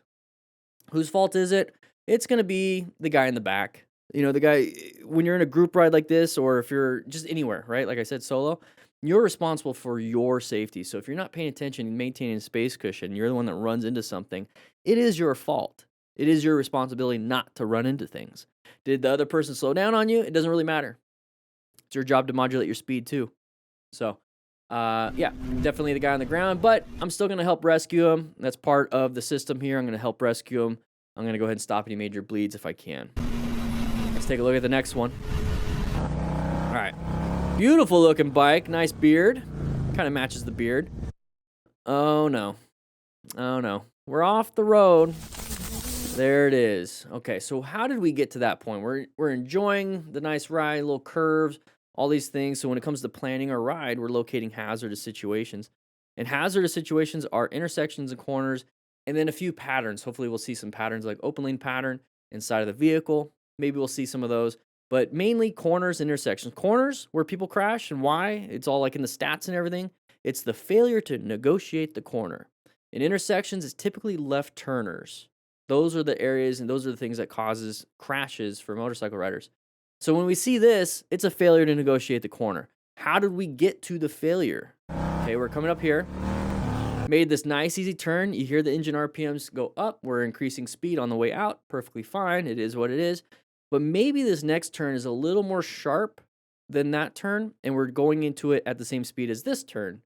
You have to adjust your speed based on how sharp or unsharp the turn really is, okay? And it looks like he got a little panicky, was going too fast. He downshifted. He's probably applying the brakes, and he straightened it up. When you do that, that's perfectly fine. They teach you that in MSF to straighten it up and apply the brakes. But that's if you're able to stop before getting off the road. So 3 things that we can do in an emergency is emergency swerve, emergency brake, emergency accelerate. So he's emergency braking right now because it's like, oh, crap. But we still have some room. Well, actually, we don't have any more room on the street to keep braking. So if we just keep going, because our total stopping distance is pretty bad at this point, it's not going to be enough, really, actually. It's not bad. It's just not going to be enough. So we're going to go off the road. So this is when you can switch it up. So yeah, we're braking. Now we need to turn it into an emergency swerve to the left for him so that we stay on the road. So you can switch it up. You don't have to be like, I can only brake, I can only swerve, I can only accelerate. You can switch it up. Especially if you downshifted and you applied the brakes and you're slowing down. Now it's like a slow speed left-handed turn, like in a swerve, basically. And that's what we do here in the book right here. So 24 drills in a parking lot. You only have to set up the cones one time and do 24 drills. There's a cone kit that's involved. Get five tennis balls, cut them in half. That's all you really need. And it's pretty light. But I do like these cones. I've been using them for years. So this is what happened. He went off the road. So you see how we're going through these crashes and close calls? And real quick, you see how we're going through these crashes and close calls and trying to pick apart, not to be critical and like make fun of, but it's mainly like, hey, what happened? How it happened? What can I do that might be different? What could they have done? I like to use them. It's like, what could they have done to do differently? Oh, now let's pretend I'm them. So now what can I do differently than what this happened? So that's, you try to learn from it. Don't make fun of for the most part, unless it is. I do like making fun of people, but there's some mistakes that we can learn from. So right here, we're looking back. Let's see what happens. Oh, okay. Let's go ahead and watch the full clip. I want you guys, while we're watching this, to think to yourself, how did we make this mistake? Crashing in a very simple corner right at the beginning of the corner. Think about it. We'll go back and I'll go ahead and answer it. Think of it as like a pop quiz. Why did we go off the road? Was it a skill issue? I mean, pretty much everything is a skill, right? Pretty much everything is a skill. Situational awareness is a skill, right? Okay, so we're looking back. Let's apply the plan method. Locating hazard situations. What did I say earlier? Pop quiz. 3, 2, 1. Intersections and corners, right? So if I see a corner coming up and I recognize that it is a hazard situation, let's put that back up. It is a hazard situation. You know, is the corner going to jump out and get me? No, the corner is just there, right? So I need to adjust my speed. I need to make sure I actually pay attention. I need to do all these things. So when it comes to planning our ride, am I the threat to myself? Probably. If I'm not paying attention, I'm the threat to myself. So looking back right before the corner, just to check and see if the camera is still there, maybe we should have done it way back there. Maybe we can pull over, or when there's a nice easy straightaway and we can actually slow down and then be like, real quick, okay, it's there, and then move on. Because I know that if I'm going straight, I'm just going to continue going straight on a straightaway. But let's not do that right before a turn. Right before a turn. So we actually are the threat to ourselves in this situation. You need to be paying attention. So we look back, oh crap. Right at the beginning of the turn, typically when you see people crashing in corners, it's probably like right here. At about 2/3 of the way into the corner. Because we went too fast, we went wide, boom, dumped. But this was like right at the beginning. So this tells me this isn't an issue of skill. I mean, he's got a full leathers, he's got a nice hoodie on top of his full suit. So full gear, that's great. Acquiring and using personal protective equipment. We just failed our perception and our situational awareness part. And that is a skill. So I guess that was kind of a trick question there. Paying attention is a skill. Trust me, you guys know that. You know that. It's a skill that you have to, work on. Focus. Really. You can pay attention to a ton of things. I guess that's part of it. Is you can pay attention to a ton of things, and that's still bad. I guess focus is the skill that we should be paying attention to. It's like, what do we remove and focus on only? That's the skill. All right, here we go. No gloves, no gear. Speeding up. We're going, okay. Getting closer to the truck, closer to the truck. Too late. All right, so what happened here? It looked like he slammed the rear brake. We're going to go over the rest of that. I think there's more. But we get up to here. We're speeding up. I always like to do this with the camera. Look at my hand. See how tiny it is? I got baby hands. I got little baby hands. Look at me. And now we're getting closer to the camera. See how it's getting bigger? Now I got big hands. That's you getting closer to the truck. Okay, so if a vehicle in front of you is just getting bigger for some reason, it's like, why is this happening? It's like the reverse of Honey, I Shrunk the Kids or Honey, I Shrunk the Kids 2. You know? It's the opposite, right? And so it's getting bigger. That means we're getting closer. Why are we getting closer? We're speeding up. The car in front of him was braking. By the time he finally realizes. It's like, don't you realize that you're going to be catching up to things? It's very visible. Very visible. I could see it. There's lots of lights. So what happened there? It's the whole, I had to layer down. So this right here is all rear brake. He's slamming that rear brake. Slamming it. Boom. So that's where the fishtail happens. Watch the fishtail. The car in front of him was braking. By the time he finally noticed, it was already... There's the fishtail. That's the rear tire locking up because we slammed that rear brake instead of progressive braking of the front and rear brake. He slams the rear brake, locks it up. Now we're sliding that back tire, loses full traction. Too late. And then it turns into a high side, flips over. Very high mechanism of injury. Not very good. If you don't know what that is, that's what it is right there. You can pause it if you want. I'm going to go ahead and take it away. And then we hit the ground. No gear other than a helmet. And I think the only reason why we get helmets nowadays, not me anyways, or most people, is because they can attach a GoPro, attach an action camera. It's like, I got to have a helmet to have an action camera, so I'll get a helmet. Get other gear. His pants are ripped up. Looks like he's in pain. All right, so good job moving off to the side of the road. So the first thing after a crash is remain calm as best you can if you're able to be cognizant and aware. Remain calm, ensure your own safety. Get out of the roadway. That's one of the big things here. Get out of the roadway. You're going to get hit by another car. Get out of the roadway. Now check for any major bleeds. This is for self-rescue. It's the same thing if you're going to go rescue somebody else, is that you need to remain calm. It's not your accident. You need to ensure your own safety. It's not your accident. You don't want to get hit by a car. And then you can also now stop any major bleeds for the other person, and then you can quickly assess the severity if you really want to. And it comes with the card that you get with the print system. There's also a digital version. You get the digital versions with the print system too, and then also the rescue booklet. Nice little comic book. Shows you how to do everything. But that's where that is. Let's go and watch the rest. I think I'm good. You think you're good? Good. Now do a check of your body. Good job laying down. You don't want your blood pressure to dump and then you fall down again, now without a helmet. Now the pain's kicking in. Now you're not okay. Yeah, stay laid down. Very good. So if I was this lady, I'd be like, hey, because I carry a trauma kit in my van. I carry a trauma kit when I ride. It's like, hey, I'd like to check your body. Can I check your legs and arms and everything? Maybe check your back and your chest for any bleeding. That's a way of getting consent to touch somebody. You kind of have to do that. If he's unconscious, it's implied consent. At least for me, it's like, hey, I would assume he would want me to check his body for any bleeding so he's not dying. So it's implied. If he wakes back up and says, don't touch me anymore, then okay, cool. But I'd be checking. So that's how you can rescue somebody after a crash. Stay laying down. All right, here we go. Cruising. Nice, easy. Whoa, whoa. We have an adventure bike. We can make it. We can make it. Oh, that's why. You want to know why? Oh, let's see. So he shuts it off. Very good. Okay. So we're not used to possibly, let's go back to here. When we ride solo, we know the ergonomics, we know our braking, we know our acceleration, we know our turning, how it feels, all that stuff.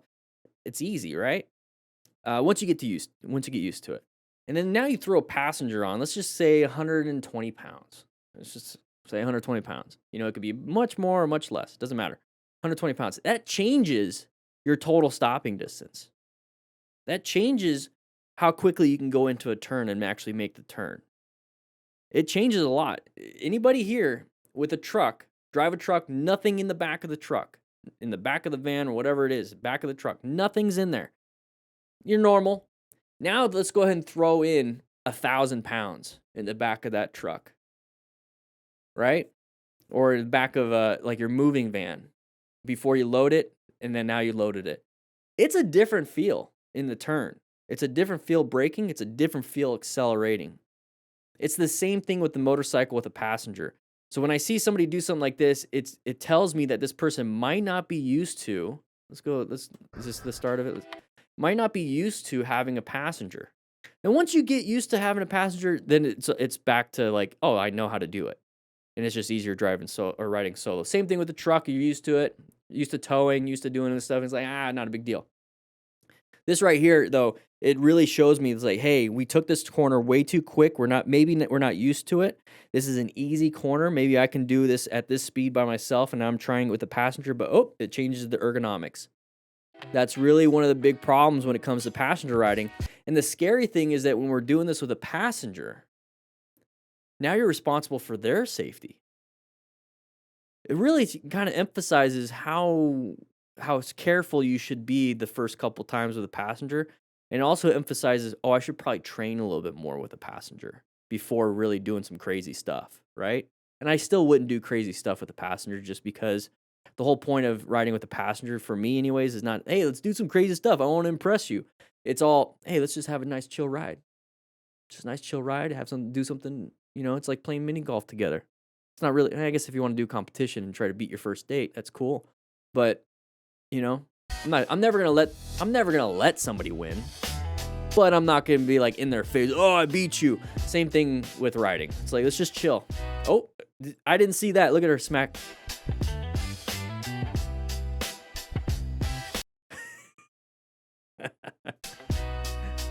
I didn't see that earlier. Good job with the van. Good job on the van. That's an emergency swerve. Now I need to clean my underwear. This person watching my channel. I always tell you to check your pants. This is a great. I said I wasn't going to pause a lot more, but I think this is actually a pretty good video because it's showing a different, basically a different scenario for different skills. So right here, what do you see right now? Write it in the chat. 3. I don't give you guys a lot of time, but 3, 2, 1. This is a great space cushion. It's a great space cushion. So it gives you an opportunity. So when it's a space cushion, so position for safety, right? We want a good space cushion, good line of sight, and at least one escape route. So he put himself in a good space cushion. Can't see much around, which is fine. If tractors, trailers, big vans. So let's increase our space cushion. Just in case something happens, we have enough time to respond to what's happening. So good space cushion. Now, we have the van in the trailer on the right slamming the brakes. So look at that. Look at that. Right there. So everyone across the board is having to slam the brakes. The van didn't have a great space cushion and had to do a swerve. So I'm going to give the van some props here for not colliding with the van in front of him. So it did one of 3 things, right? Swerve, mercy brake, mercy accelerate. Chose swerving. Perfectly fine. Did that. The van is like, oh crap, that almost got hit. It's like, I'm going to move over. Give them some space. But now it's our problem. Let's go back right when smacking. Right here. As soon as I see a van do that, and I see the other van apply the brakes, I'm glad I have a space cushion. I can now apply the brakes myself. But just in case my total stopping distance isn't good enough because we're at highway speeds, right? If I needed to, I'm going to apply the brakes. I'm not going to make it. Swerve to the line just like this guy did. That's what I'm going to do. I'm going to try my best. And if I can't make it, I'm going to move over, which is exactly what this person did. Exactly what they did. Now, when you get to this point, it's like, okay, everything's fine. Hopefully the van to my right's not going to swerve into me, but I'm in a good spot over here. I can take the shoulder if I need to. I don't have to go off like the van. I just have 2 tires that I can do this, right? I can stay on the shoulder. I can stay on pavement. Okay. Now what else? Like, I just need to increase my space cushion again. So I'm going to slow down even more than these other cars, and hopefully they go ahead and take off. Like, there's a lot of stuff here. There's a lot of stuff here that this person did right. You see what I mean? When it comes to after action reviews, this is really good.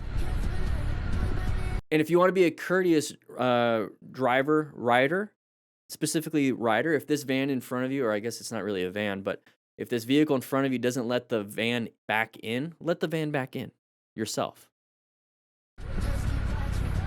Okay. Just like he did. This is a great job. Great job.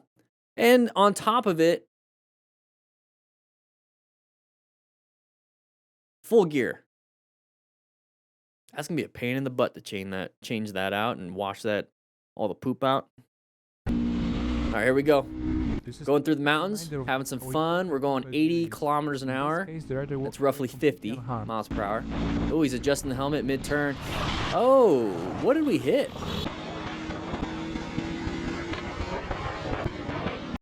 Oh, look at that. Look at the road. You see that little crack? So it's like an uneven pavement thing. There we go. A little uneven pavement. Hit the crack. Now, adjusting the helmet or not wouldn't prevent you possibly from falling if you had both hands. He had both hands. Well, he started falling down first. Let's go. Oh, so you hit it back there. Let's see. Trees. In this case, the rider walked away completely unharmed. Oh, no. It looks like we... I don't know what we hit, but I was assuming that was the thing, but he did it earlier. Maybe he just lost balance. Harmed. Right here. So, probably road surface hazard, but if you're adjusting your helmet, it's going to mess with your vision. Either way, like, it's hard to figure out exactly why this person crashed because it seemed like it was pretty easy. Like, when you get to the point where it's like, oh, he's not doing anything crazy. How did he fall down? That's usually when I default to road surface hazard. And if he's adjusting his helmet, he's not going to be able to see the road surface hazard as well. But even if he did see it and still hit it, this is what it would look like. So at the end of the day, as smart riders, we do acquire and use personal protective equipment just in case. Just in case. And then rescue just in case. And then so if you have your you saw the friends up ahead, if you have your Cardo Pack Talk Edge, so I get a duo with your buddy, so you split the cost. It's actually cheaper. And there's a discount in the description. If you click that link and use the discount code, I think it's 10% right now. You can talk to him and be like, oh, crap, I crashed. Maybe they'll be able to do a nice little U-turn and come back and then hopefully rescue you. It does look a little wet. Yeah, the road does look a little wet. I did see that crack. I think it might have been the crack. Might have been the crack. Yeah. You see how just like a little bit? Man, that's why it's dangerous for motorcycle riders. A car would have never had this issue. But this is why we pay attention. We need to be paying attention. Yeah, multiple factors involved. Oh. Yeah, leaning a little too hard. Trying to go a little too fast in the corner. Oh, no. Gravel. There's the gravel. So when you're... that person, yeah, just going a little too fast in the corner, dumped it. So when you see intersections, remember, once again, intersections are dangerous. You know, this just happens to be gravel. The road is like right here. I'm kind of in the way, right? So that's where most cars go, right? Most cars go here and then like here, right? So all of this is where the cars don't go. So when they kick up dirt, like they either push it away from the road that they're riding on and it just lands in areas that nobody touches, right? And so in the gore area right here, nobody's riding or nobody's driving in. So the dirt just stays there until the next rain. And then it just gets muddy or it gets pushed away and maybe cleaned up. So when you go make your turns, these wide turns, stay out of this area. I get we're staggered, but in these situations, try your best not to get into the dirt and the gravel, especially in the middle of a turn because you're going to lose traction. That's what happened. Let's go ahead and rescue each other. Good job with the rider behind him and applying the brakes and not hitting him. Nobody stopping? Why isn't anybody stopping? I think this is that mentality of somebody else will stop. Think about that. If pretend you're this person, right? If you feel like somebody else will stop, don't you think somebody else might think somebody else will stop? Somebody else will stop. Somebody else will stop. Somebody else will stop. Somebody else will stop. Before you know it, nobody stops. It just takes that one person to be like, I'm going to stop. Now, if we all had that mentality in this group ride, let's say we're riding with the Smart Rider crew, and it's like, I will stop. If that's the main foundational mentality, that means you're going to have more than enough people to help. So please change your mentality of somebody else will stop to I'm going to be the one that stops. Almost getting slimed by a RAV4 was not RAV4? on my bingo card this Switching, it's going to be a merge issue, right? year. Is Nope. nigga serious? Ew, what is that? Yeah, so this bleh is going to run me over. This is why I don't get in front of idiots, especially when they're angry with me. Because now they have full opportunity to run me over. I'll stay behind. Let the idiot be in front. So And don't egg it on. I am riding a little bit longer. I'm starting to head on to my auxiliary street, and it leads to my main street. Nobody ever says that. It's We're pretty gonna see if interesting. She's gonna follow me down here. See if she's gonna talk like reasonable people. Nobody's going to talk reasonably. Nobody ever does. Mistaken. Whoa. Well, you did park in the road. You know? All right, so we're going to lane. I can't see nothing. Here's another situation Nice little editing. Nice little editing. It doesn't really look like that. But it does emphasize that when you're going through a tunnel or an underpass, right now, like we've seen it in a previous video where before you enter, you can't see what's in the tunnel, and then when you get in the tunnel, you can see what's in the tunnel, but you can't see what's outside of the tunnel. Your eyes are having to focus quickly. You notice how it's a little bit harder to see on the other side of the overpass? Just a little bit. It's not like this, though. Not like that, but it's a good emphasization. Is that a word? We just weren't paying attention. Just weren't paying attention. That's painful. I say it in a lot of these live streams when we see something like this, to not look up the open book fracture. Traumatic open book fracture on Google with safe search off and click images. Don't do it. Because what's happening right here is that he slid up on the gas tank pretty hard and right in the front. More than likely, hopefully just soft tissue injury, but just think for a guy, what's the soft tissue right there? Here's another situation where for some unknown reason the rider spots the braking cars ahead of him way too late. Too late. Merhabalar. Var mı? Bende bir şey yok gibi abi. Geçmiş olsun. Hey, I like that. Shook his hand. Let's go ahead and diffuse the situation. Let's just worry about the injuries and damage. That's it. No anger. You know, it is what it is. It's life. Love that. All right, let's go and take a look at this one. What do we got here? So people are trying to park. Pedestrian, maybe? Oh, doggy! Oh.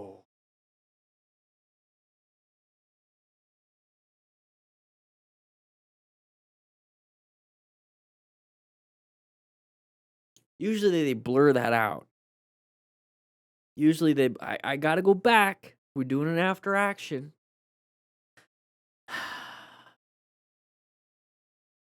So after action on this part, it's a line of sight issue. We see pedestrians. There's people getting on and off.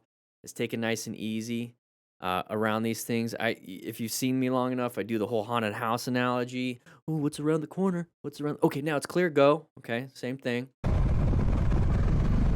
Don't anticipate random dogs, but as soon as I see a random dog like this, I'm not going to try to gun it. And if I am going to remember three things: emergency accelerate, emergency swerve, emergency brake. You could either swerve left and gun it, or apply the brakes, let them kind of get near you, then you gun it because you kind of have to juke them.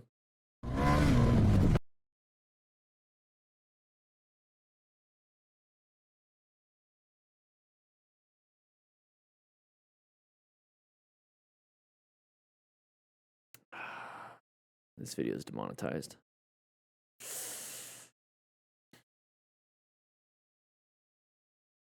It's also an important thing to note that an animal that small will more than likely cause you to crash. So a lot of people have given me crap back in the day because I mentioned it a few times, but if it's like a squirrel and there's no way to get around it, It would be unsafe for you to swerve, unsafe for you to like brake hard or do anything.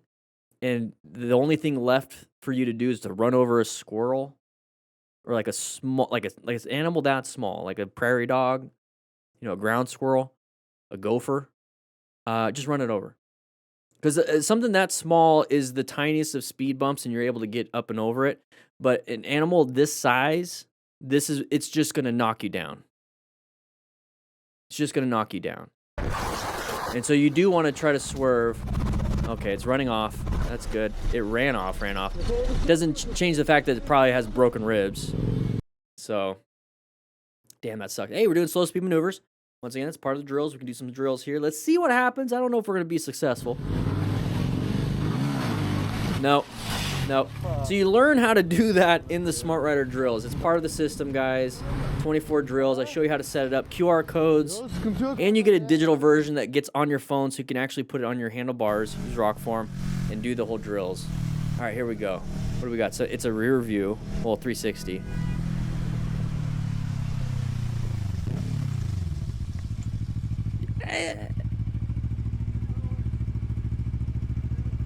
Honestly, I can't be mad at the driver on this one. Let me double check. We're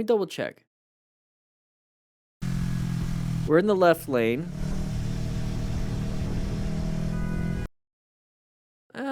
Yeah, I can be mad at the driver. If you're gonna switch lanes, let's see if I can get it right. No, maybe it's gonna be a few frames ahead.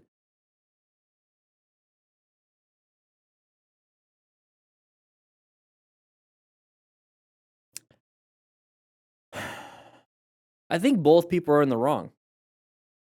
I think the motorcycle rider and the car driver are in the wrong. So with both things equal, who's going to win if there is a collision? If you're both wrong and there's a collision, at the end of the day, it's the end of the day, but at the end of the day, who is going to walk away from this without a limp? Right? So that's the scenario. Now let's switch it up and be like, what could we do to mitigate this? At least get us out of the wrong. If you're going to pass somebody, switch lanes completely. Switch lanes completely. Or don't pass like there. Like we're coming up to a stoplight anyways. Just don't even pass. Right? You see what I mean? I don't know. Write in the comments. Tell me what you think. Call me dumb or whatever you want to do. It's like he preemptively lane split to get in front. There's so much wrong. It's so stupid, it's hard for me to even understand. I don't know. What do you guys think? And now we're going to get angry.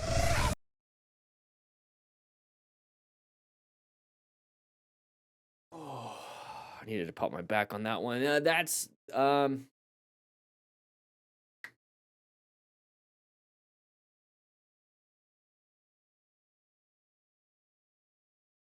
idiot. That was maybe you're not an idiot, but this behavior is retarded. And if you keep doing that kind of behavior consistently over time, that's who you become. You have an opportunity to change it.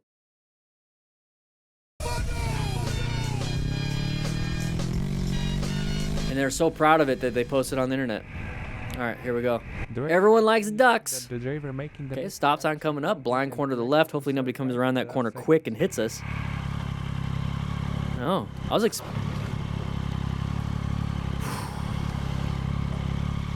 There's a joke there. There's a joke there. Ooh, with a passenger, that's even scarier. Oh. I was fully expecting somebody to come around this corner quickly, not that one. at the last second.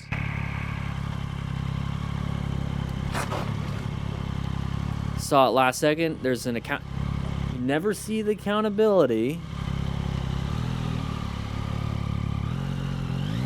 Didn't respond negatively. You see how like this person did not respond negatively, but the last guy decided to hit a mirror because he did something, and it's like there's an ego thing. I think he's just happy he's not dead. You know? Whoa, look at this area.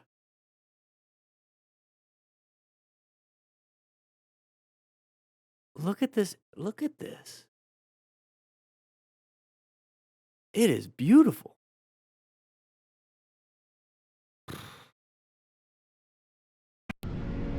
There we go. Going pretty fast for the area. Yep. Going pretty fast for the area. Pretty fast for the area. Okay, let's go ahead and take this as the frame right here. Let's see how fast. Let's see if we can go back a little bit more. Maybe there's a little bit more. Nope, that's it. That was the frame. Let's see how fast we pass this scooter. 3, 2. See what I mean? Fast for the area. Should the guy have done this? No. I mean, I guess like he's backing in, but should like we're passing. I don't know. You guys, I want to say it's common sense, but honestly, common sense isn't very common. There has to be a better term for common sense. Write in the chat what you think common sense really is, because it's not common anymore. It's not common. All right, here we go. Oh! Dump the bike. Dump the bike. So, like, looking at the whole thing, let's go see if we can get right to the beginning of this. So we're coming up to here, nice and easy. Hey, we should have been slowing down, planning a ride, located a hazardous situation. We're going to go ahead and apply. Because, you know, if we think about the active threat is the fact that there's vehicles stopped in front of us, it's an intersection. So I must do something, right? Apply some nice, easy braking, downshifting, nice and easy. We saw it ahead of time. We're maybe not paying attention. You see that right hand? Take a look at the right hand. I'm going to go back just a little bit. Watch only the right hand. 3, 2, 1. The moment we started doing that is when we grabbed the front brake really hard. So that looks like a normal, oh, I'm just grabbing the brakes. It might scare some people. It's like, oh, I'm just grabbing the brakes. But now we grab the brakes and we squeezed hard. This is what happens. So that's why you do progressive braking. So you're like, oh, what's up with the bike? No, you did that. All right. For context, dude behind us got mad that I was in front of him.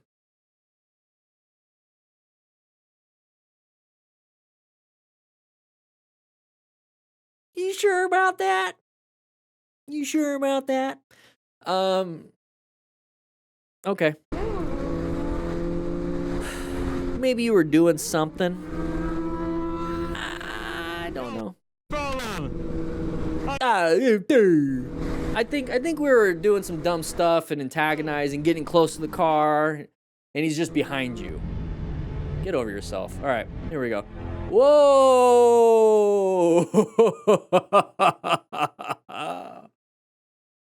Either crazy ex-girlfriend or drug-induced craziness.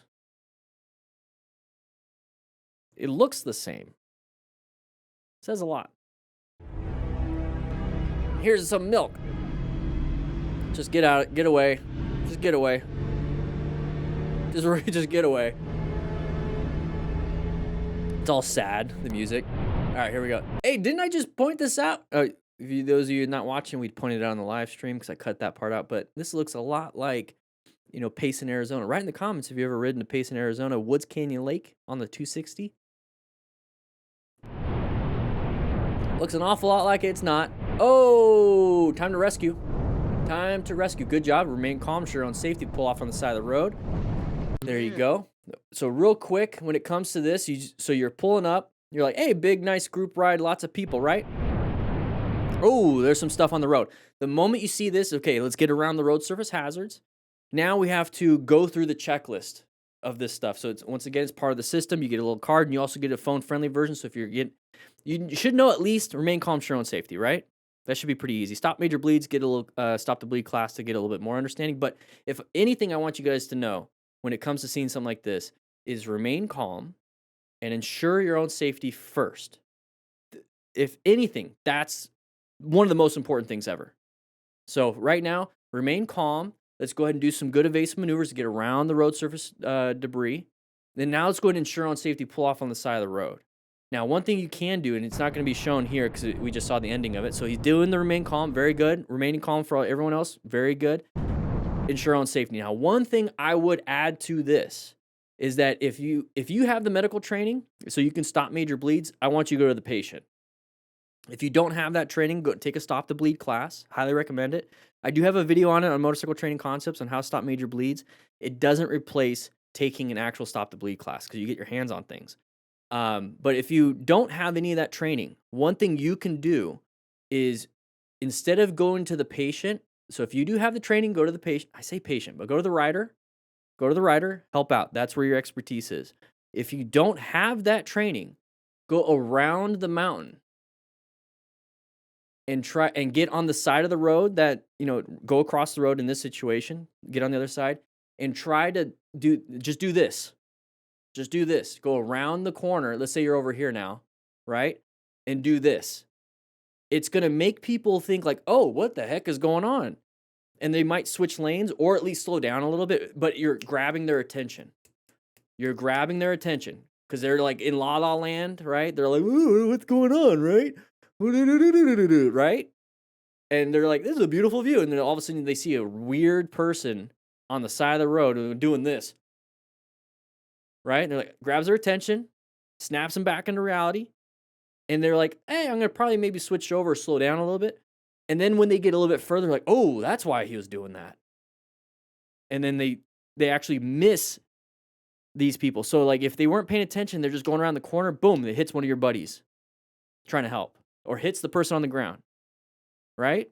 So the goal is to protect them while they're handling the situation. And if you're the one handling the situation, doing all the bleeding control and all that stuff, you tell somebody to go around and do that. Okay? All right. Just wanted to point that out. Yeah. Real thoughts after crashing your bike? Now he's practicing. He's practicing. Oh, don't hit the building. He was practicing. Oh. Look at it. There's some skid marks there. So he's practicing like, doing that, I guess. I don't know.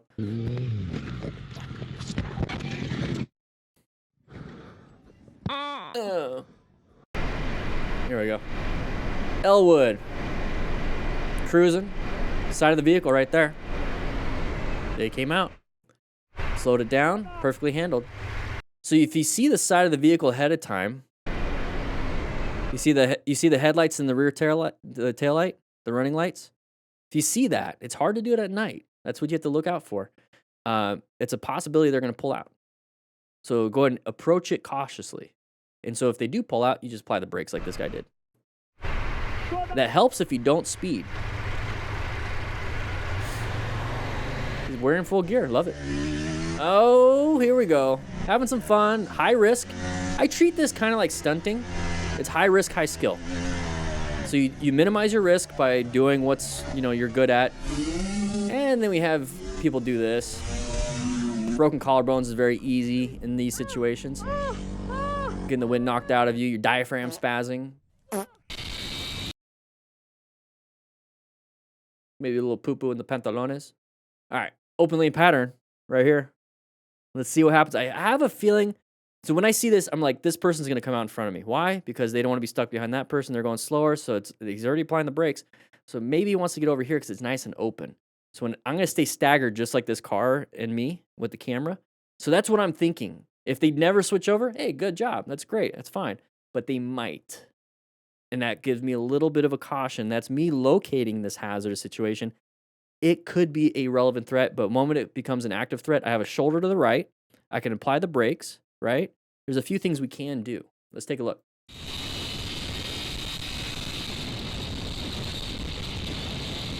Okay, it didn't happen. Good. Why is everyone stopped? So, shut up. Just because it didn't happen doesn't mean, it couldn't. It's the same thing. It could be here, an open lane pattern also. But it's like, why? What did I say? Why is everyone stopped? The moment that gives you that question of like, why is everyone stopped? You don't have to be like, I'm going to stop too.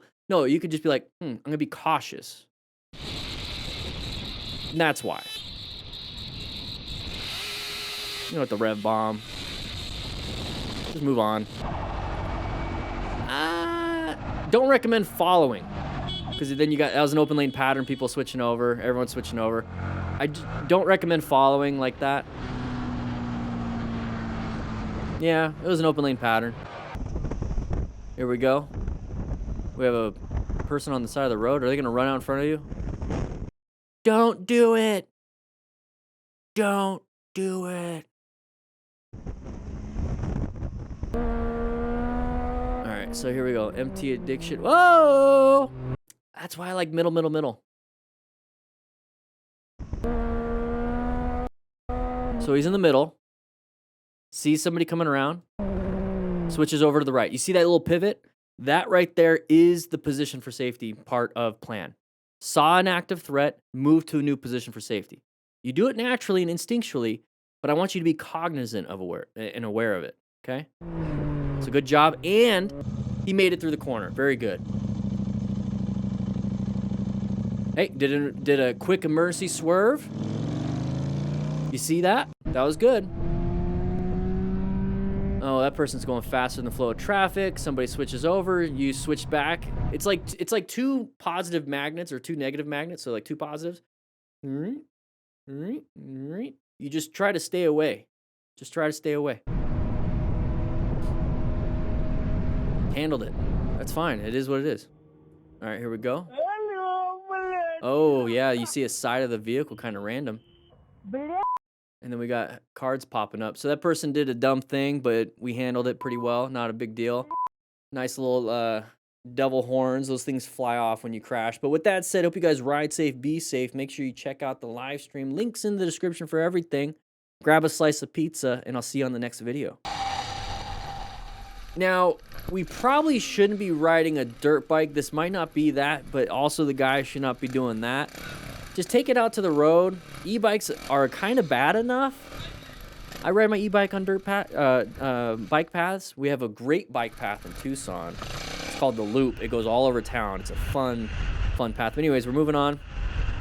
There's brake lights up ahead. You can never feel safe. Okay, we're slowing down. We're going 44 to 41. Oh! Oh! Wanted to surprise you. So that person slammed the brakes and started losing control. If you notice, the car slammed the brakes and started spinning like that, but it has 4 tires, so it's just kind of staying stable and just turning like this. That's what happens when you apply the brakes really hard on your front tire or even your rear tire, basically any tire. If you slam it, it starts to want to do this, but we only have 2 tires and we lose balance and fall down. So that's why we low side, high side. And so that's the car's doing a low side in a way. And then once it gets enough to the side, if it didn't have like stability with those 4 wheels, it would have high sided. So it's the same thing. It's the same thing. So if we can learn from this, don't slam your brakes. You know, if you're the car or a motorcycle. So there's that. Don't lock them up. Do progressive braking. You know, don't speed to get to the point where you're like, ah, crap, I gotta slam the brakes. Normal speed, progressive braking. Now, as the motorcycle rider, there's nothing you could have done there. That sucks. Like, you don't see very many accidents, right? So this is why, as smart riders, we acquire and use personal protective equipment just in case. Just in case.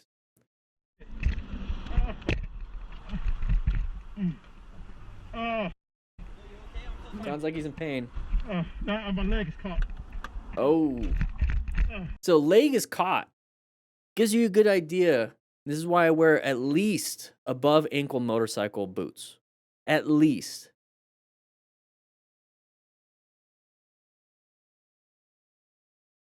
At least. I got my gloves. At least above ankle motorcycle boots. Okay? Just in case the bike falls on my ankle, it's covered. Now, it might not cover my knee, but hopefully my motorcycle pants with the armor in it will cover the knee. So this is why, right? You don't want it to crush your ankle. You want it to like hurt your ankle, right? It's not going to prevent everything, but I'd rather it be hurting than crushed. It's got flip-flops. Maybe his flip-flops got stuck underneath the brake. Dude, get some strength. Lift it up. All right, here we go.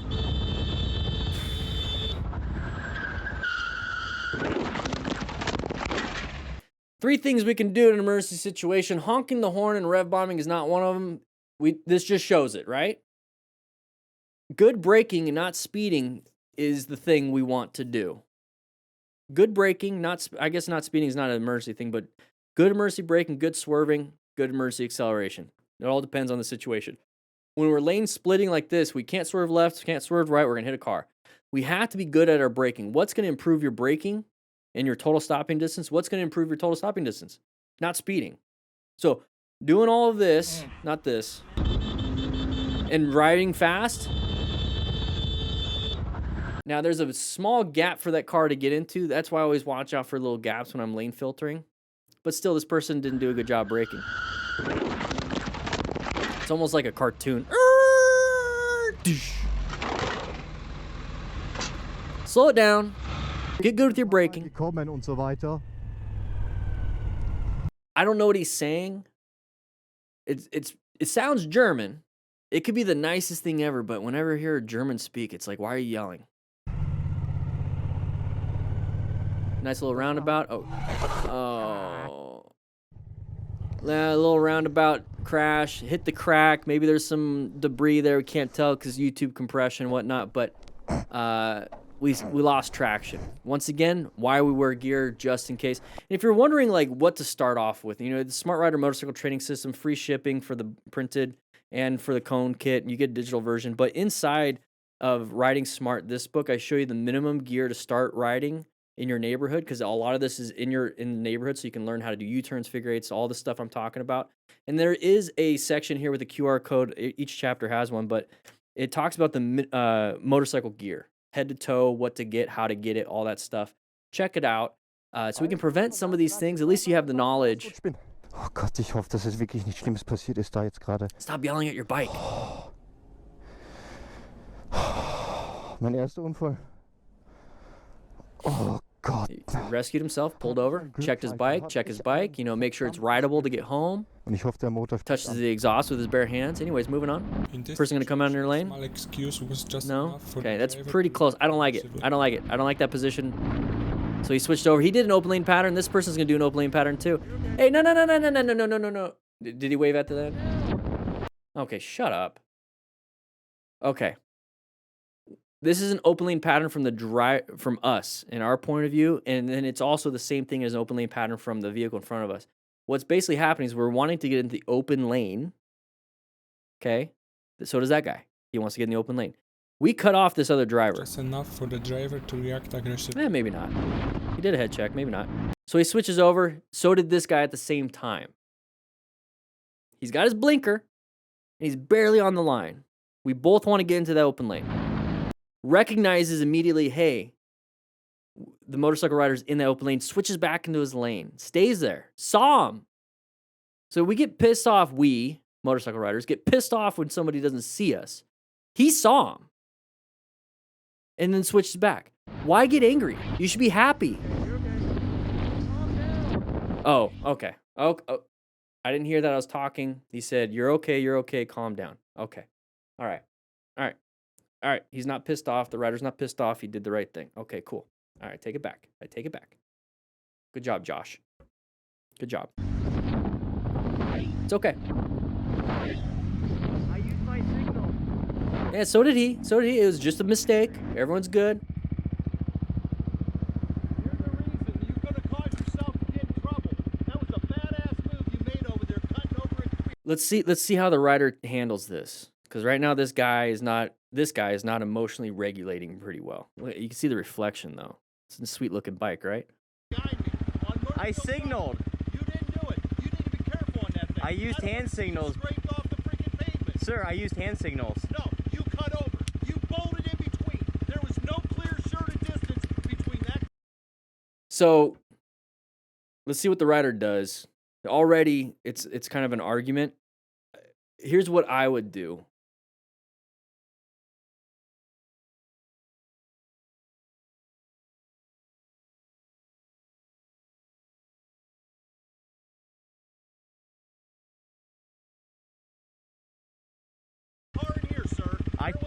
I checked.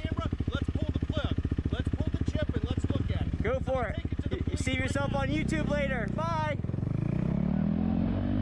All right, that's pretty good. That's pretty good. Handled it. All right. Ride Manila. Oh, I've seen this guy before. It's just nonsense all the time. Oh, what the? So. Maybe it's a different guy. Madrid. Oh, It was a Madrid guy, hope everybody. not Milan. Okay. Wait, leave it. You okay? Leave it. Sit down. Kuya, sit down. We're gonna put it out. Sit down. We put it up. Don't worry. Sit down, Kuya. Well done. Well done. You see how quick it could happen? Look at the space cushion. I want you guys to understand this. The space cushion is there for your safety. Create and maintain a space cushion. Somebody takes it, create a new one. Somebody takes it, create a new one. You keep creating new ones. That's part of positioning for safety. So when this crash happened, look how close everyone is. And now there's the impacts, but we had the space cushion, and look we have a little of escape to the right. It's a nice little swerve, new position for safety. Perfect. Remained calm, ensured his own safety. Now, let's check. Now, I'm glad he went to the motorcycle rider because everyone here has, hopefully, airbags. I mean, look at the impact, though. Look at that. It's a lot of a compartment intrusion.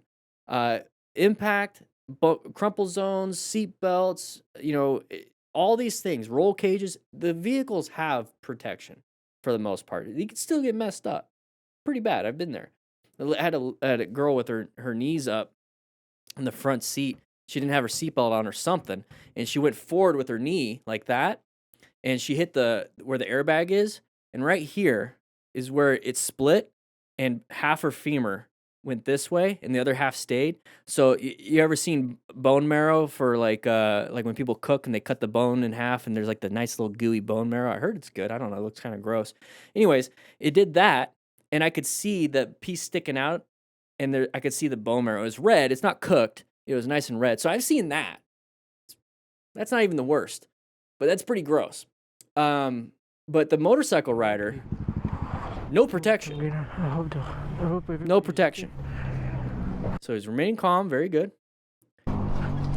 Wait, leave it. You okay? Leave it. Probably a massive habit to take the key out, so your body kind of goes back to habit. Sit down. We're gonna put it out. Sit down.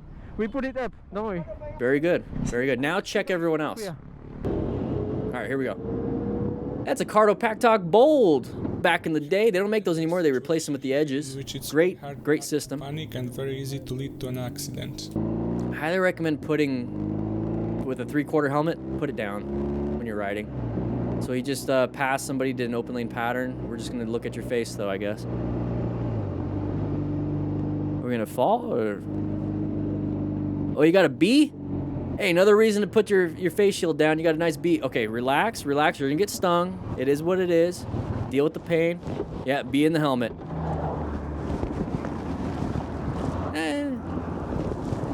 Bald guys unite. We good. You're gonna have a nice little throbbing pain right on the temple. Yeah, make sure it's not in there anymore. Get a credit card or get your little rescue card. You have the stinger in your head still. Instead of trying to grab it like this, you're kind of squeezing more of the, it's not venom. Is it venom? It's not poison. Poison's ingestible. Venom, anyways. You can do this and you could just scrape it. You want to scrape it out.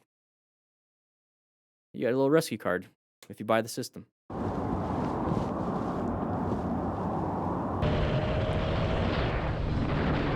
All right, sun in the eyes, can't see much. Look at the road though. It's like, what do you just coat it with oil, right? Okay, cars are stopped. What are we doing? We're not slowing down very hard.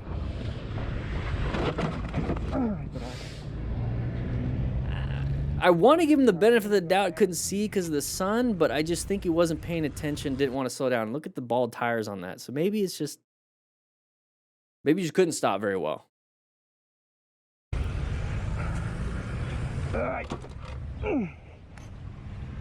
It's large. Yeah, Ivan, the bone marrow, it was pretty disgusting.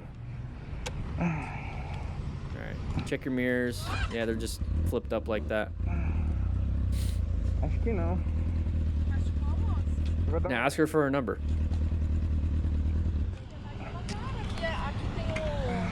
Like, I did that on purpose, don't worry. Alright.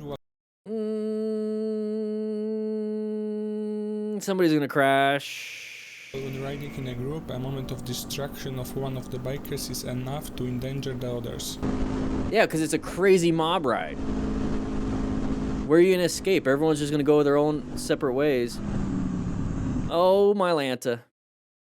The bikes to my left collided, but they didn't go down. Okay, good. Oh!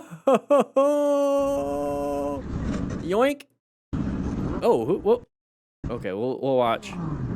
Okay, remain calm. 2 people Pull. down. Stop.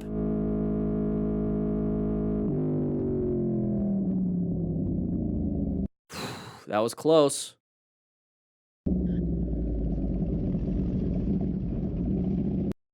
She's like, what happened? Stop and help.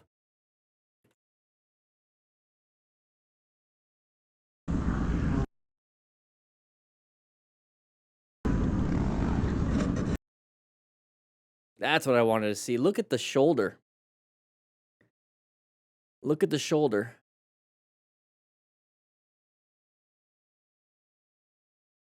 That's road rash.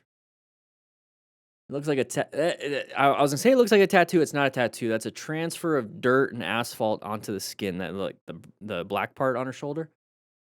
She does have a tattoo on her left forearm, but that redness, you just ripped off your epidermis, the top layer of your skin, and possibly the dermis, the part underneath. The dermis has the nerve endings. Well, it has the nerves. The nerve endings are on the epidermis. So if you actually rip off the top layer of the skin, the second layer is exposed, and the nerves. It's painful. I mean, it's all painful, but you're just kind of removing it. Now, if you remove the dermis, and it's just this fatty tissue that's underneath, maybe some fascia, it's not painful because you just ripped off the nerves. Hopefully, they grow back. Hopefully. But more than likely, you're going to have numbness in that spot forever or nerve damage. So, once again, wear full gear. Just in case. Just in case.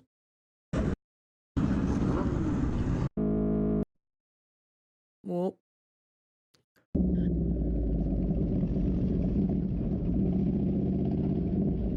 No self-preservation by that lady either.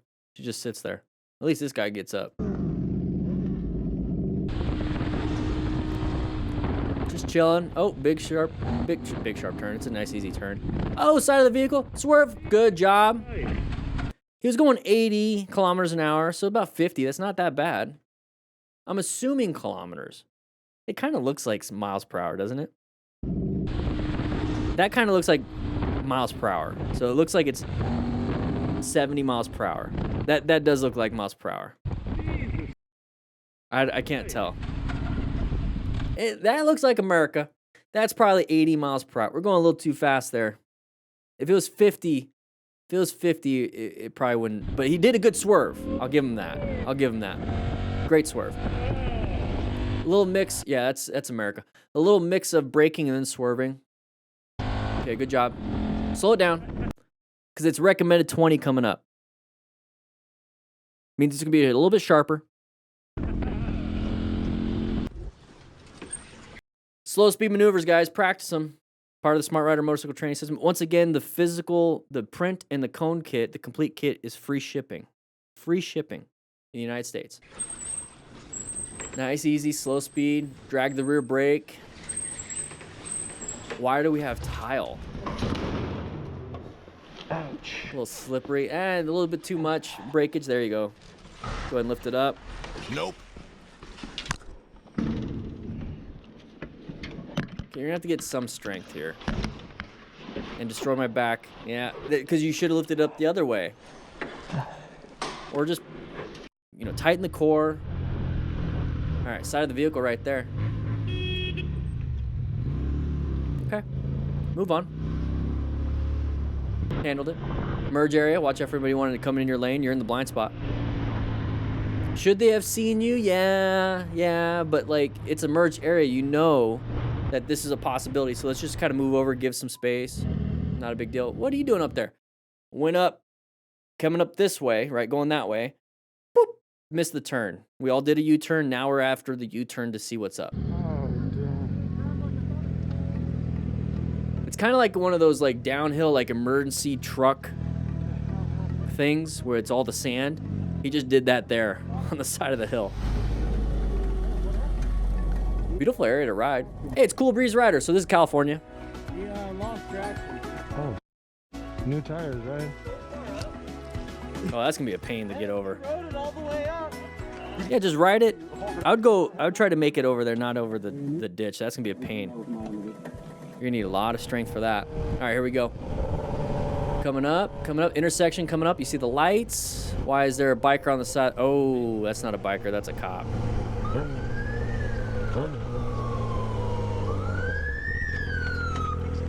Were you doing something? Were you speeding? You were speeding, huh? Turn off the music so you can listen. You can hit the button on your car though, just to pause the music. Alrighty. Like going a little fast? Huh? Like going a little fast? Yeah. I'm sorry about that. 58. He's got a Baker X Derek. Remember the old school motovloggers back in the day? Baker X Derek. Is he still making content? This is an old video. It's one of the old. It was always about the keychain tags and all that stuff. I made keychains, but not like that.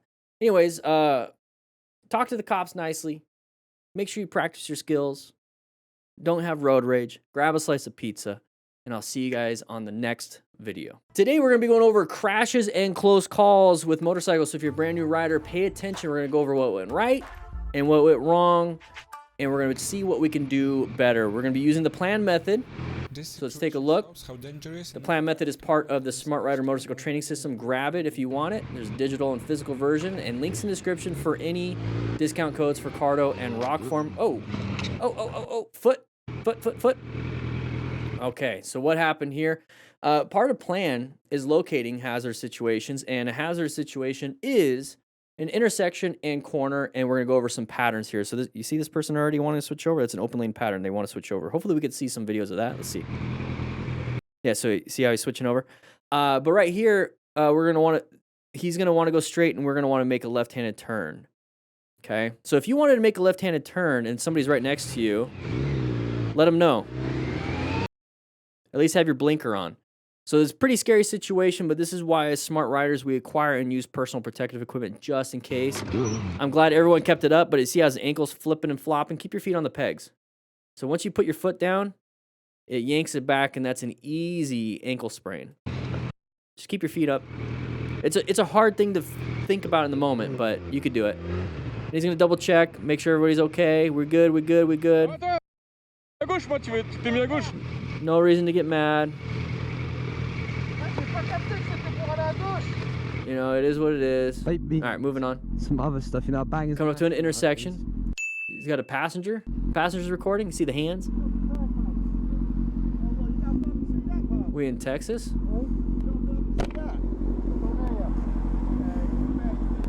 We got a different language, but we got a Texas. Yeah, no point in arguing with people like him. There's really no point in arguing. You're gonna lose. You're kind of trying to appease the bigger vehicles on the road. Just kind of move on. Not a big deal. Be the bigger person. All right, we got a bike on the side of the road. Not a big deal. He's kind of cutting close to him. Doesn't like it. Looks like it's a college town area, or just at least residential. Just cruising, just chilling. Not a big deal. We're going 32. Probably 30 in the area, you know. Don't worry about the guy in front. Worry about what's in front of you. Nice little space cushion in front of you. Just chill. Watch out for road surface hazards. Intersection coming up, so we're going to locate hazard situations. Anything going to pop out. Just let him Go to the side. No, I'm not gonna pull over. Now it looks like you're trying to steal my bike. So if you need to, now it's like James Bond evasive maneuver type mode. All right, Ricardo motovlog. Wear full gear, guys, please. You're gonna rip up that tattoo that you have on your other arm. What was he doing? He's like pushing buttons. Okay, downshifting to 40. Ooh, came in pretty quick. Ah, that's why you need to wear gear, everybody. Nice, easy turn. Slow it down to what you think you need to do. Slower than this. Just do the recommended 40. Just do recommended 40 kilometers an hour. That's 25 miles per hour. Not a big deal. But we went into it pretty quick on a sharp turn. And there he goes. His head fell off. Oh, jeez. Wear gear, because now you're going to have road rash everywhere. Is his buddy riding with him? No, his buddy has his own bike. Okay. Just chill, nice and easy. Nice little ride. Check your body. Check everything. All right. Visibility might be an issue, so your face shield might look like the camera right now. Went a little too fast in the corner. Found an escape. Hey, that's not a big deal. Okay, nice little dump. That's not a big deal. See, everyone's doing the same thing, nice and easy. Going a little too fast in the corner for his skill and ability.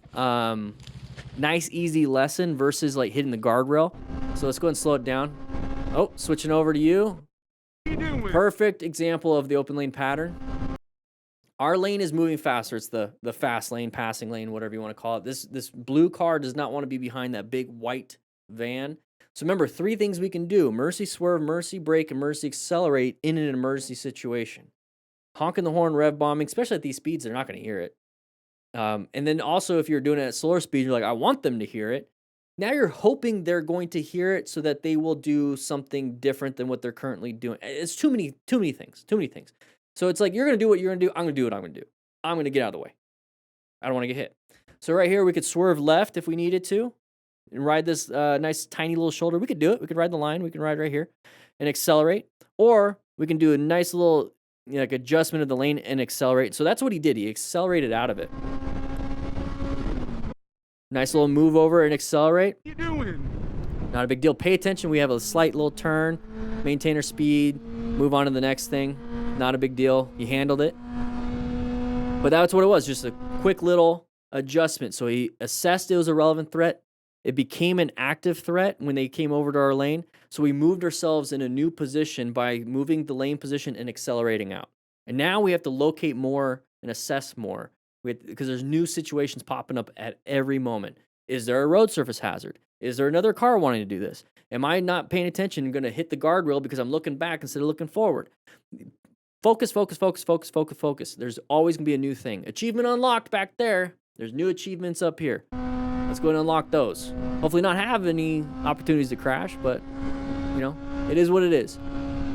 And here we have another situation. All right, we're passing people. Make sure, and he probably thinks that the turns. You ever notice that on these motorcycle videos is that we're always catching up to other cars?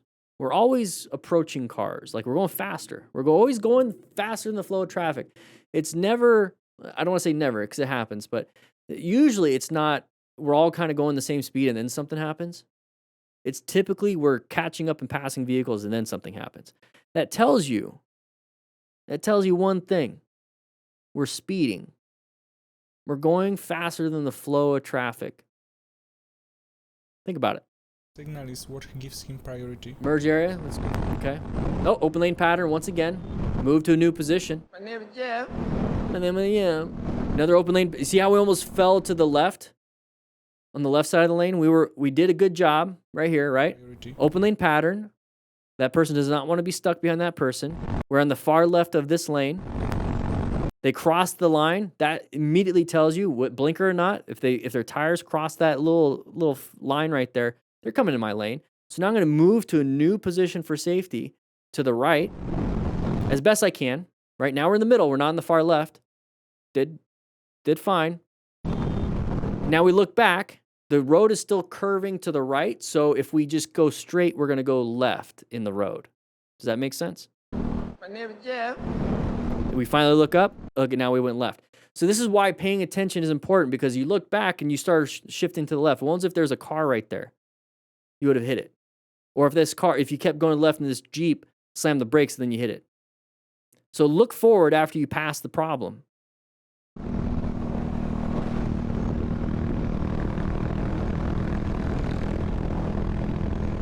It's a fart machine. Fart, fart, fart. You notice how we're passing everybody, right? So close. You get back. Get out of the blind spot. Get out of the blind spot. Back up a bit. Side of the vehicles, intersection coming up. Thank you. Appreciate it. Stopped like right on my butt again. Man, this guy doesn't want to. Remember, this is like 4 or 5 years ago where people would do this kind of stuff and complain. Like, that's the whole motovlog. Come on, man. That's not close. That's not close. That's not close. Oh, it's closer than it appears because I'm on super view on the camera. Okay, whatever you want to use as an excuse. This was back in the day when people would make content, motovlogging. This is when motovlogging was still, it was on a downward, but it's still. And the whole thing is like, I'm going to complain. I'm going to tell you a story about my day. I'm about to get a burrito. You know, I'm riding around, like, complain, complain, complain. Look at these bad drivers. Look at these bad drivers. And it's usually people just kind of making things up. This is what it looks like.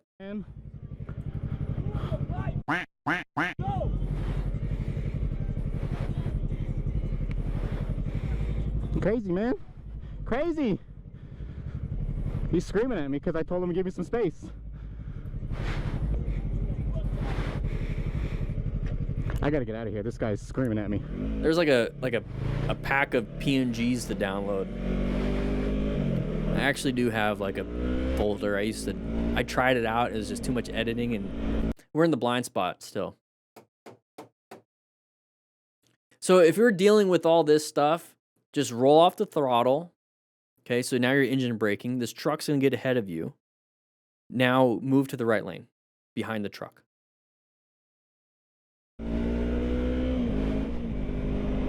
Hey! What is with people? What is with people? We were in the blind spot the whole time. Today. You go! Go! Get out of here! Man! I don't know what I did to make people so mad. All I did was ask for a little bit of room. Oh, it's just me. I'm the victim in everything.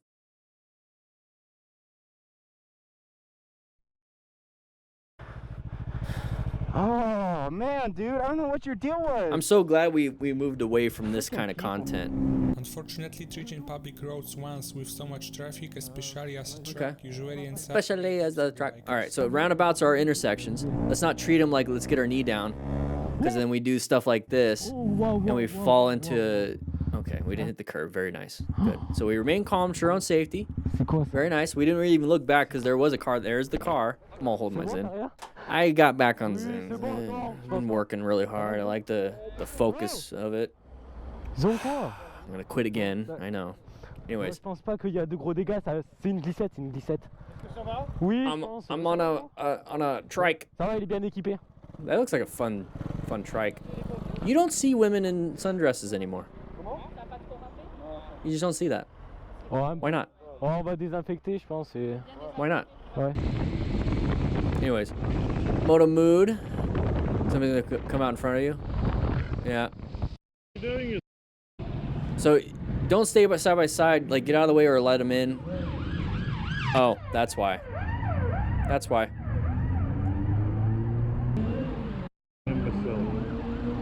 In Israel, there's women in sundresses. That's nice. I just think it's great attire, especially in the summer, like a summer dress. You would assume it's comfy. Anyways, side of the pedestrian, not even looking. Not even looking. But we paid attention. We saw it, the side of the pedestrian, and we adjusted to it. That's perfectly fine. Intersections, okay. Anybody want to pull out in front of you? We kind of cutting it close. More than likely, we're debating to like pass them. Okay, let them in. Handle it. Speeding. Oh no, oh no, oh no, no, no, no, no, no, no. I guess we're gonna have to rescue. That it's them who are fully responsible for their passengers. 200 and whoa, 1 second. Oh yeah, she fell. That's not good. 269 kilometers an hour. I have my little cheat sheet here. I have to flip it to the backside to see how fast that is in America units. That's 269. That's 168 miles per hour. 168 miles per hour.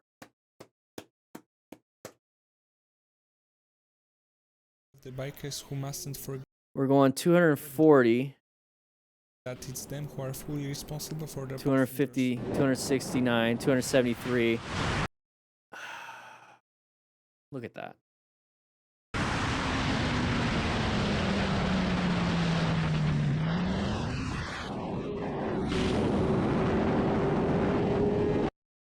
Yeah, 267, and she just lost grip because it's so fast. That's the dumbest thing you could do with a passenger. One of the dumbest things. This is why this is age restricted.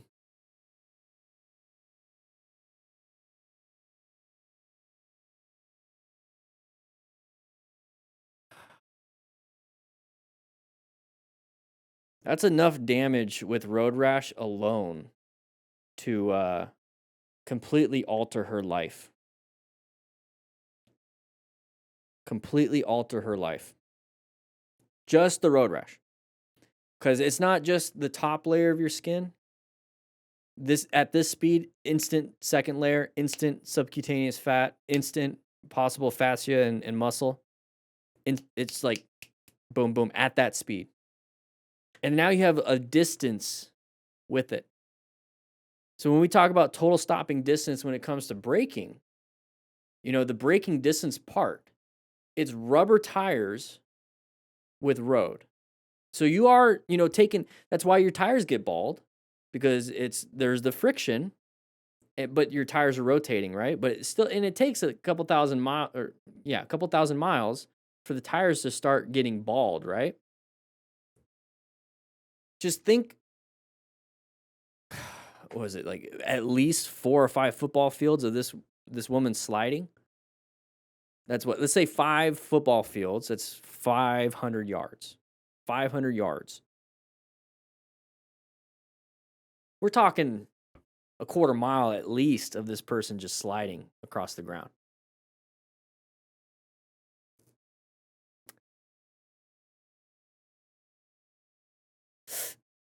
That little tap of the ink right on the heel, just that little tap, there goes the flesh.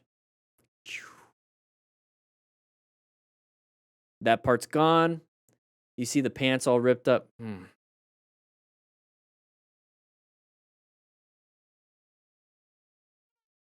Everything's just getting tore up. And there's the right ankle again, the hands, arms, belly.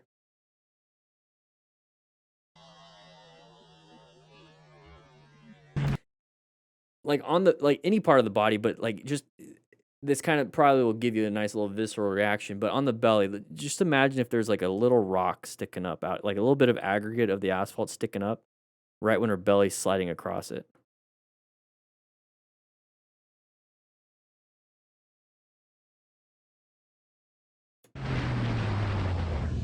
So at this point, remain calm, ensure your own safety, check and stop any major bleeds.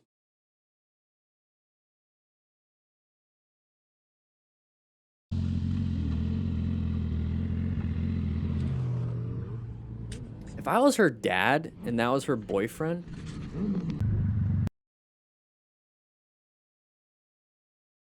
I would have the first initial response of like first, daughter, that was dumb to get on the back of the bike and for choosing this guy. But I'll let that slide because you're in the hospital in a coma. Second, I want to have a chat with this guy. A chat. By myself, no one around, closed room. We'll see how he responds to me asking some questions. We'll go from there. We'll go from there. You know? Give me 10 minutes. Just 10 minutes. I'm not going in there with an idea that I'm going to do anything. I literally want to ask him some questions. I'll regulate. Ask him some questions and see how he responds. Is there any, I'm like feeling sorry? Like, like what does this take? Or is it like, well, she didn't hold on and, ooh.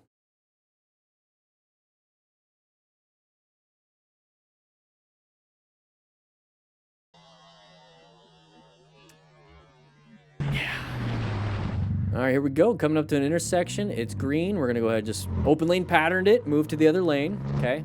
These people are going to fight for the lane. You see how the little car's going to lose. Now everyone's getting upset. Now let the idiots be in front. Not a big deal. Stay away from the... Oh, now road rage is happening. Now road rage is happening. Just stay away. Give yourself a space cushion. He's going to follow. We're going to follow for the camera. Let's see what happens. You got to get some gas. You're running out of gas. Oh, see, right there. Ooh.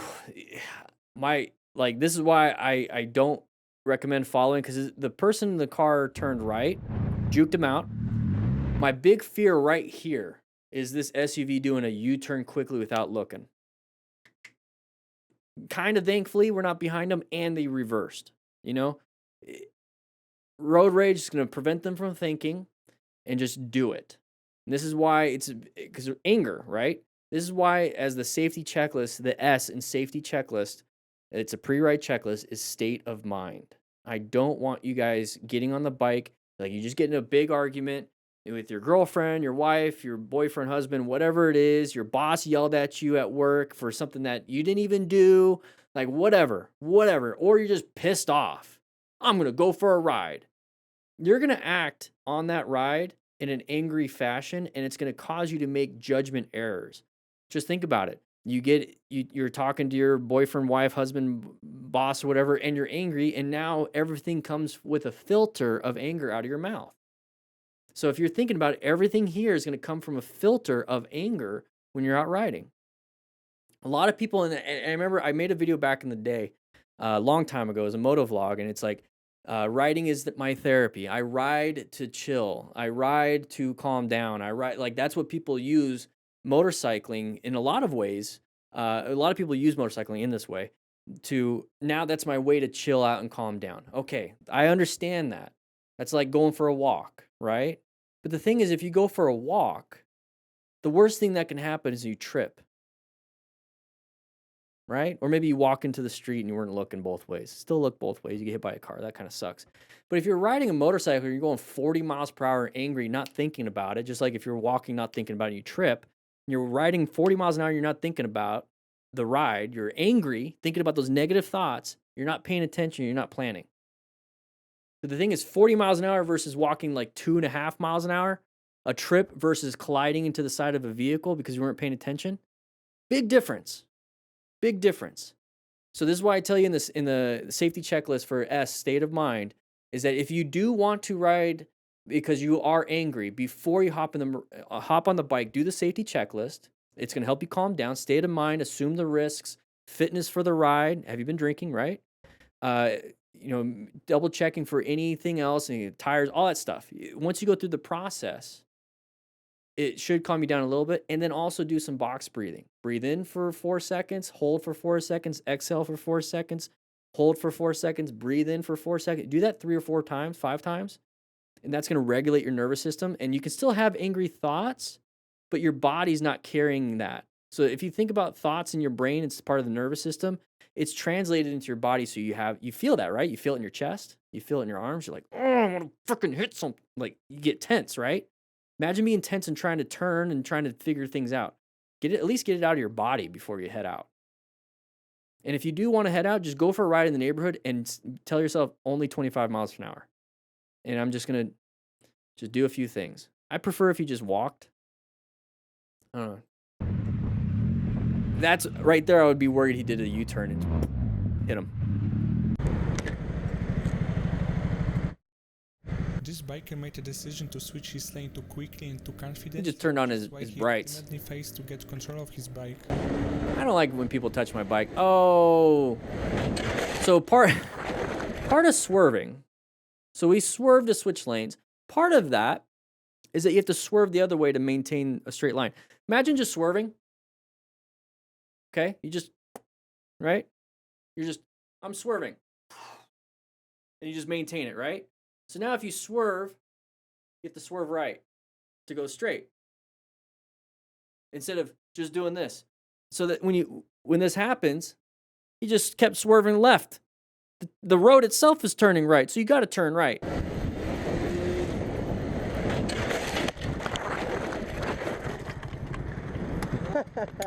You can't park there. Can't park there. He's a learner. He's learning. That's what I'm saying. Practice your skills in a neighborhood. Practice your skills in a parking lot before you actually take it out on the road. I mean, you have to get on the road to get to the parking lot, but that's why in this book, it's just neighborhood riding. And then I do show you how to get to the parking lot to practice this and to get your motorcycle operator skills test practice. So intersection, side of the vehicle. Let him in, roll up the throttle, apply some brakes, let him in, not a big deal. Thanks for watching till the end. Oh, thank you for putting it up there. See you soon in the next video. One sec, what do we miss here? Thanks.